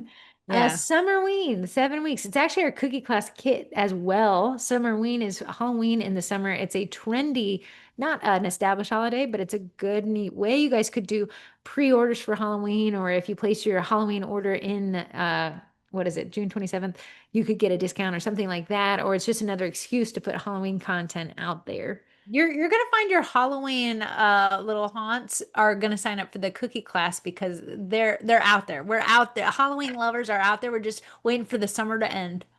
Yeah. After that is 4th of July, which is the middle of summer. That is 8 weeks away. So if you haven't ordered your cutters or you did not take the 3D printing boot camp, you'd want to do that now. We're kind of close. Yes. I is fine. 4th of July is the platter holiday because people are getting together at events. You could bring a platter of A DIY kit's good. DIY kits, Yeah. get those kids out of your hair until 8 p.m. It's the Yes, America's 250th birthday. it is. It So it'll is. be a I think it'll be bigger. bigger, more celebrated than it is in other because you have. So I saw Kaleida Cuts has a 250 cutter that she came out with, and I thought that was cute. I think there'll be more events around it and thus more of a hoopla. A hoopla. Hoopla. I live in West Virginia now where they have illegal Virginia fireworks. Who knows what I'm in for? Oh, and you live right across the street from a big old firework play. I could be smuggling across enemy lines a little bit of them illegalers, them illegal fireworks, which you could call in to the police in Virginia. Um, Moving on to the STL Me About It segment. Thank you so much for Cookie Design Lab is a sponsor of this segment, which means whoever gets picked from the texting questions can win a month of Cookie Design Lab, that STL software. If you're already a member of Cookie Design Lab, she can actually tack it on to the end of your Yes. membership.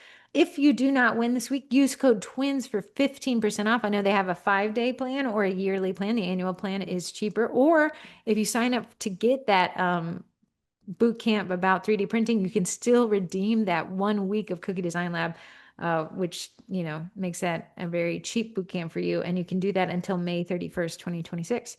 So, Corey, we have 3 texting questions. They're all pretty hefty. Oh, 4 texting questions. They're all pretty hefty. Number 4. Number 4 is actually Amy Salek. She actually emailed this one and I had to read it because she referenced my Twinterest.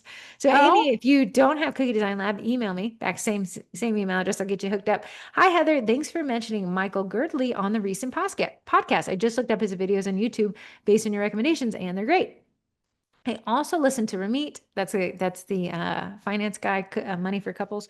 I also listen to Ramit, and he is good too. Here are 2 other similar ones I enjoy that you might like if you haven't already listened to them: Business Wars and the Economics of Everyday Things. If you have any other podcast or YouTube suggestions, I'd love to hear them. Thanks, Amy. I'll oh, look those nice. up. I'll trade you 2 more. One channel I've been listening to. Just so everyone knows, if you have YouTube Premium, your rates are about to raise on May 14th. I've been Old Money Luxury. It's not what you think. I was watching the Wawa history.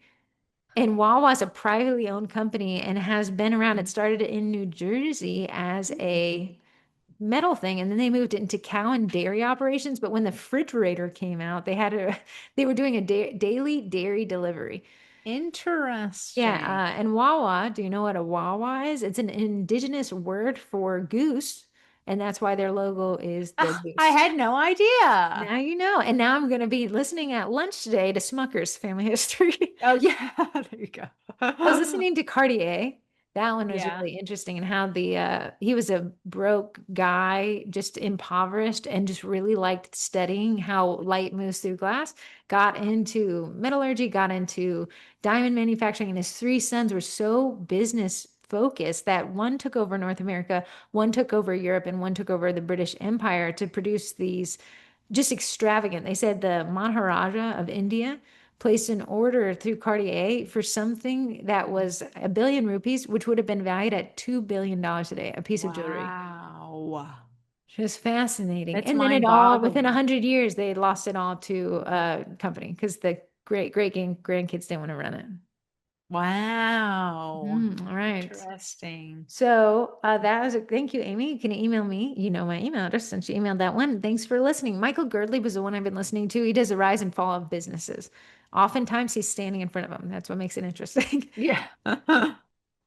We have another text in, not a winner, but forever in my heart. Number 1, San Angelo, Texas. Hi, twins. If I wanted to create an additional blog post on my website about the businesses I feature in the Main Street collab, what info would you suggest I add, or how could I change it so it doesn't come across as a copy and paste from my IG post? Or is that even a good idea? I love you both, and I can't choose a favorite twin, Kelsey from Texas. Kels, you're so sweet. When it comes to blog posts, you're going to want to make a beefier blog post than what an Instagram caption can handle. What we're going to do is answer the questions people would have. Imagine someone types into AI and says, "Where should I go to get my son's braces in the Woodbridge area?" That's what we're going to focus on. You're going to go to this place because this reason and this reason, pricing's around this reason. They offer financing. You can have your, and that's what we're going to answer with the Main Street, especially if you're turning it into a blog post. Now, if you're just doing it and you're listening to it, I'm like, I'm just doing it on Instagram for the collab. This doesn't pertain to you. A blog post, we're trying to answer the question so that when someone searches something, we end up in that search. So you may think what Kelsey's doing is very strategic in terms of SEOs. You may think, well, Kelsey is featuring a business. Why would anyone care that she's a cookie baker features a business? What she's Yeah. doing is creating a relationship in Google between a keyword that's hyper local and the fact that she is also hyper local. So it's creating an association that this San Angelo, Texas restaurant is near Kelsey the baker, who's a San Angelo, Texas baker. And that Hmm. relationship, it also drives traffic. It also can be indexed, shows that her website's active. There's a lot of benefits to it. And also it creates content. So now her Instagram post, she can actually create the blog post and link to that on Facebook or send it out in her newsletter, where it might be weird to link to an Instagram post. It would make a ton of sense for us to link to a blog post. So she's taking a small piece of content and she's really squeezing the juice out of it. And that's smart because your marketing is a spider web. It's not just one avenue. It all works together. So if your blog post can be posted to social media and people from social media go to your website, you're indicating to Google that your website is valuable. It's content that was added. They will crawl it and they'll index it, and your website becomes beefier and more powerful in the search engines. Yeah, so it'd be natural for a business featured on Instagram to easily reshare it to their Instagram profile, Yeah. but it would be more natural for a business featured in a blog posted to Facebook to share that blog post on their Facebook page. Yeah. Yeah, no, smart. You're working smarter there, my friend. Another text from 713 area code. Hi, ladies. I wanted to comment on one of those texts from last week. When someone ghosts you, I know it's easy to assume that the reason is the price. However, I follow up every time for orders I can still take. 50% of the time I win the sale with my follow up. They often say something about forgetting or losing track of time. I don't know about you, but hashtag same. I lose track all the time and forget all of the time in my personal life. For these 50%, it was never an issue of price. Assuming it's always a pricing issue is doing your business a disservice and putting words into your customers' mouths. Max, stop it. Create a follow up template and send that baby over and see what happens. Worst case, still a no. Best case, you get the sale and you can go roll in the green dough while rolling in the cookie dough. Thank you so much, whoever that is that texted that in. Yeah, that was like our topic last week, thinking for your clients.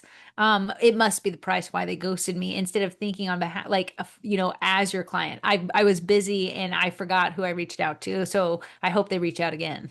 When you have pricing fear, you look through a pricing lens at everything. So every rejection becomes in your head, well, it must be I'm too expensive, which puts you in a natural state to say, let me discount.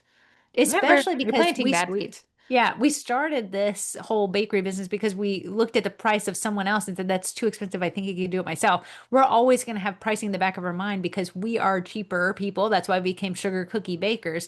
But we realize that we have to realize that we're putting that on other people who are like, I never wanted to become a baker. The price is the price. I just I had to tell you went this up to do anecdotal it. story. I'm a yappertunist, right? So I joined these rug tufting groups, but I see the similar questions from bakers like, hey, nobody's buying. So this guy said, nobody's buying my rugs. Uh, I'm the cheapest out there and still nobody's buying them. So I just took the opportunity and I said, would you buy the cheapest car for sale in your area, or would you think something was wrong with it? And he was like, no, he clapped back and was like, no. I wouldn't because I'd buy, and I said, he said, I'd buy the cheapest rug. And I said, you wouldn't though. In fact, you wouldn't buy the cheapest rug so much that you actually learned how to make it. So you didn't have to buy it. And he was like, well, I guess. And I was like, just try raising it a little bit so you're not seeing it. He had really high quality rugs, tufted rugs. I can Yeah. speak as a consumer. And I was like, you're priced so low that it makes it seem like there's an issue somewhere. If there's not an issue in quality, there's an issue in production. Am I not even going to get the rug? I sent Corey, it's so funny. I saw this, I'm in these car groups specifically for the Acura Integra, and this guy got an Acura Integra pillow. It was kind of cute. And someone was like, hey, can I get the link to buy this? And he was like, here's the link. It was AI generated. It looked like a car turned into a pillow. Like it was Yeah. so perfect. It was $25. And I sent Corey a picture and I was like, how could he believe that $25 would buy a pillow that looked like a representation perfectly Yeah. of his car? It honestly looked like someone had made a wheel out of like fluff and had put on that wheel. It was perfectly shaped wheel, like fluff doesn't even do that, like whatever's in a Yeah, it was so stuffed funny. animal. And his comment was like, this is what I ordered. I didn't get what I thought I was going to do, but it was like good enough. But I sent it to Corey and Corey's like, oh, I saw that ad as well. The thing is, he was willing to risk the $25. He'll never buy from them again. You have businesses like that, like they just churn and burn. They take the clients, take the money, and then they'll be like, we'll never see them again. But I said at $25, he should have known he wasn't going to get that. So I wonder if the Yes. rug guy could translate. Being the cheapest rug is not actually an effective pricing strategy in terms of online trust. Yeah. It's like those people who order from Shein or Temu, and it would be like they thought they were going to get a wreath for their door, but instead it's this curtain with a door and a wreath on it. Printed on it. I saw that Yeah. exact thing. It was so funny. That was a great text, 713. Thank you so much for reminding us. It's not always price objections. It is definitely just busy. I find myself constantly saying, oh, shoot, I forgot to get back to them. Yeah. Yeah. Yeah. 260 area code in the final one. Hey, twins, I love the podcast. I have a cookie business in Indiana, and a recent post of mine received hundreds and hundreds of likes and comments, way more than normal, because a customer took the cookies to Texas and it was for a local university there. While I love all the attention, likes, and comments, I'm now getting a ton of followers from Texas and I can't ship there and serve these clients. Do you have any suggestions in the Man Street collab? I know for how to increase my local following more now that I've had this huge influx of non-local followers. So you could always go through your follower count and remove the people from Texas who have followed you. But if they're willing to throw you likes and engage with your content, that's great. The problem with them being so distant from you, they have no relationship with you. So you're just another account that they're following. And when you're not posting about Texas, they're going to fall off your engagement ratios right there. So what you might want to do is remove them as followers or say, "Hey, welcome. If you're here, glad to have you. It means a lot if you see my post to like it, even if you're from Texas, my new Texas people." I probably Um, post more reminders that you're an Indiana baker and you can't ship. What's going to happen is they're going to naturally fall off as well. So yeah. people who come from trends, they kind of drop off pretty quickly. Or their bot accounts and they get thrown off pretty quickly. It is slightly frustrating, especially when you're limited to an area and you're Yeah. getting non-followers. But like Corey said, and engagement is great. They'll naturally drop off and then you can always manually remove. But I would spend this time right now definitely posting reminders that you're an Indiana baker. Yeah, you can't ship and but thank them for being there. And if the answer is no unless you ask, "Hey, I feel like I got some Texas people here. I know I can't ship to you, but if you like and comment on my stuff, you're helping this Indiana mom, send her kids to camp." Just putting it out there. I like that. I do like that one, kind of just drawing attention to like, hey, I know I Yeah. can't help you guys, but you guys can help me, and I really appreciate having you here. Yeah. I'd like to A be thanked. cause. A cause. The printer is running some massive updates. I hope nobody can hear that. I hope Zoom is blending it Cannot out. hear it on my end, If I friends. could Cannot. unrecommend a printer, it would be Brothers Printers. I think there's a podcast where you recommend it. I do. And And I'm so sorry if you listen to that and you yeah. bought them time in. Now, Yes. it's not a bad printer. They have so it was printing terribly. I've had to print a lot of stuff recently and now it's caught up. The printer's doing better. The cartridges are cheaper. They have an interesting subscription program where I pay Don't try to per. walk it back. You just It just lambasted wasn't, it brothers. doesn't print consistently good. Yeah, It no. prints When we went to Cake inconsistently. What's Popping Con, That's there what was a righted the line, ship is those massive amounts of a prints. line on every page had like gone. It was like straight through Uh-huh. the center You twice. have to get the print head clean, but you can't get to the print head yourself. The printer has to clean it itself, which takes away from my one page print I get. Oh, that's Pinterest. I see what they did there. I Then they see what said, they did. We'll get her girl. coming and Hey, going. girl. Our sponsors, thank you so much for our sponsors. We actually have a new sponsor coming, but I have to reach out to them. I'm so sorry, I'm getting through. Cookie Design Lab, code TWINS is 15% off. Bakety Bake, the meringue powder that you'll fall madly in love with if you try it, is 10% off with code TWINS. Daisy Makes, I'm in the Daisy Makes group. They released a collab with somebody named Katie. for Yeah. this interesting shape that sold out immediately. Do you know why people wanted it so badly? No, I don't know. They said it was like a tapered egg shape and people just wanted it and people were trying to buy it off of other It people who made looked it. like a cake sickle to me. Am I Oh correct in yeah, that? but I think it was a better size. Oh, maybe that. People Cake really wanted sickles it. are heavy, so if you can get them slightly less heavy, they'll stay on the sticks. I don't know. I tried cake sickle once and I wanted to die. So, Code twins gets you a discount at Daisy Makes Primera Eddie, the edible printer we keep talking about here in the podcast. That is a direct to food printer. They don't run a sale. If you go to a group called Unofficial Eddie Group on Facebook, you can find them pretty used. I saw somebody is the lowest price I've ever seen it sold at 1600 used. wow. You don't get, if you Wow. buy from Eddie directly, you get the warranty, you get the Yeah. training stuff. So there is that rest assured guarantee there, but you can always buy them used as well in those Yeah. unofficial groups. Eddie has been great for corporate, for adding backgrounds, not having to invest in so many stencils, which stencils are like you got to airbrush, you got to clean your airbrush, it gets clogged, like guaranteed to be clogged at least twice in your life. You cry guaranteed 5 times with that. So that the Eddie has definitely fixed The my biggest thing I teeth. see, Eddie is not cheap. It's $3,000, right? That's just a huge chunk of change. They do have financing options, but there's an interest rate there. But a lot of times I see that Eddie pays for himself with 3 corporate orders, Yeah. which you couldn't Yeah. take without the Eddie. So it's that chicken or the egg thing, chicken or the Eddie Yeah. thing. Chicken or the Bosch Eddie. Nutrimel is a code sugar cookie saves you $20. Definitely check out that see-through bowl. Yeah, yeah, I would be curious. I can't confirm nor deny if I like it or not. I'll be curious if people liked it. Yeah, maybe someone will do a reveal or something or a video review. We would like you guys to spend your money and tell us if you like Yeah, spending your please. money. Thank you. To interest, Corey, you have here the Dick's Sporting Good app. Oh yeah. This year I've been aiming to get 10,000 steps a day. It's gone fairly well. There's a few days maybe I've missed, but I made it up on other days. They're not normal If steps. you Corey's running through the mall. She invited me to get some steps in. They're not steps, they're gallops. I said, you've got to slow down. I'm breaking a sweat. Yeah, I know. But so since January, I've been able to hit it almost every single day, maybe save 5 that I've hit 10,000 steps. The Dick's Sporting Goods app. Yes, you're selling your information to them, but aren't we all on every app that we are? If you download Dick's Sporting Goods app, it pair it with either your Fitbit, your Apple Watch, or something that keeps track of your step count, you can actually earn points up to $30 a year. Every 100 points you get 3 points a day. You can either earn it by being 30 minutes active, 10,000 steps, and the last one I can't remember, but there was 3 ways to earn 3 points a day. But if you like to get athleisure clothing or your kids are growing through their shoes fairly fast, you can add to your Dick's Rewards points by just doing what you normally do.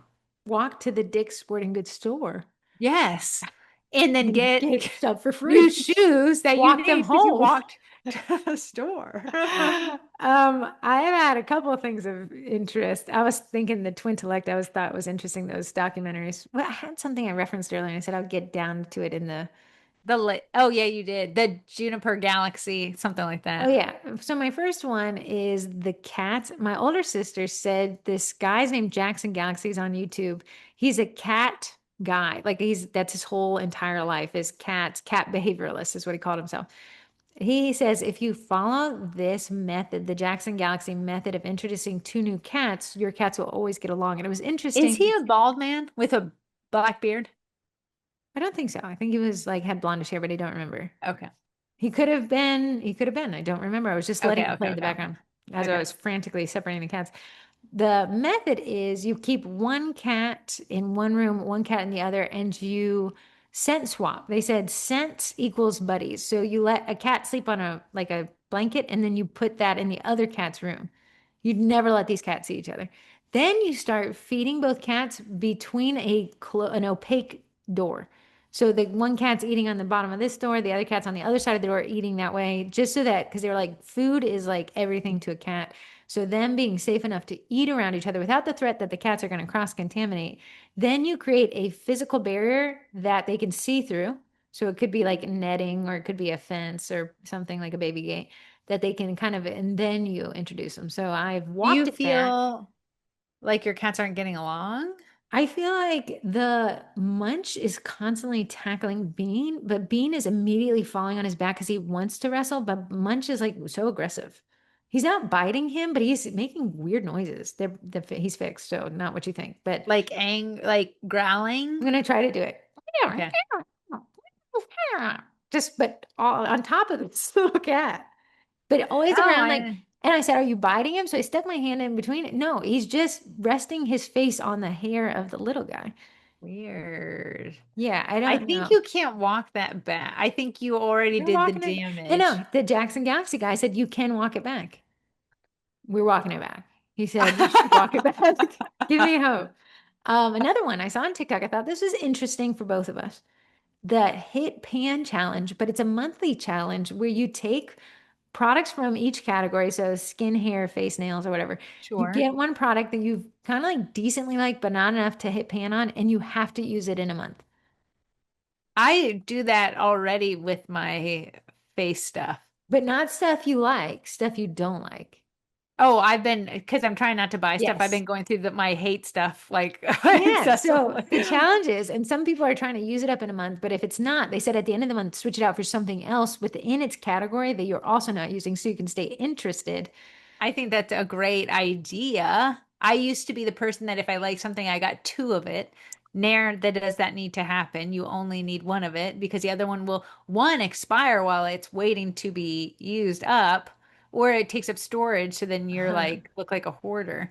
I But find myself trying to say at Walmart, like Walmart is a storage place. Walmart is my storage closet. yes. Walmart, like if I like this a lot, I can literally, it's 2 minutes away. I can go back and get it The when I'm problem when they do done. BOGOs and they try to gotcha BOGOs on and a my discount file. sale, especially Sephora's Sephora runs a 20% off sale 2 times a year if you have somebody with the Rouge, Rogue, the Rogue, rouge. the Rouge. So our little sister has Rouge. Do you do it? I don't No, I have. haven't. I fell out of graces. I have not bought from Sephora that much. So our little sister spends way too much money, but I'll go through her, which you're allowed to, I think, to get the 20% discount. But I Yeah. do stock up there, but I try not to stock up too much because I know the next sale comes in end of November.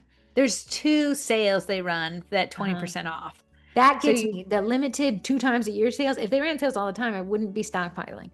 they do run sales all the time, just not on everything. Right. I wanted the 20% off. They never run it on the things I like. So Corey's like, you bought a lot, but I want to say all of the things I bought were things I've used and reuse often. So it's nothing, I tried nothing out with that sale.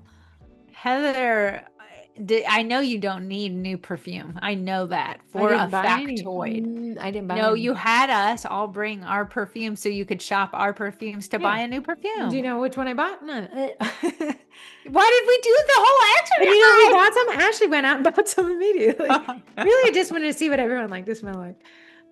Because what is life? There's only so much you can talk about. Yeah, girl with no Behave. couch for her granny to sit on. Oh yeah, my grandma's coming to the house with no chairs, so find a standing room only. Guys, thank you so much for tuning in. Your listens help this keep on going. You supporting the sponsors help them keep on going. And we love when you text in, you have a gossip column, something like that. It just keeps us going. It keeps us chatting. Parasocial relationships. We love you guys like we love our cousins. We do, and we love them a lot, but not for a discount when they order. Bye, Corey. Bye.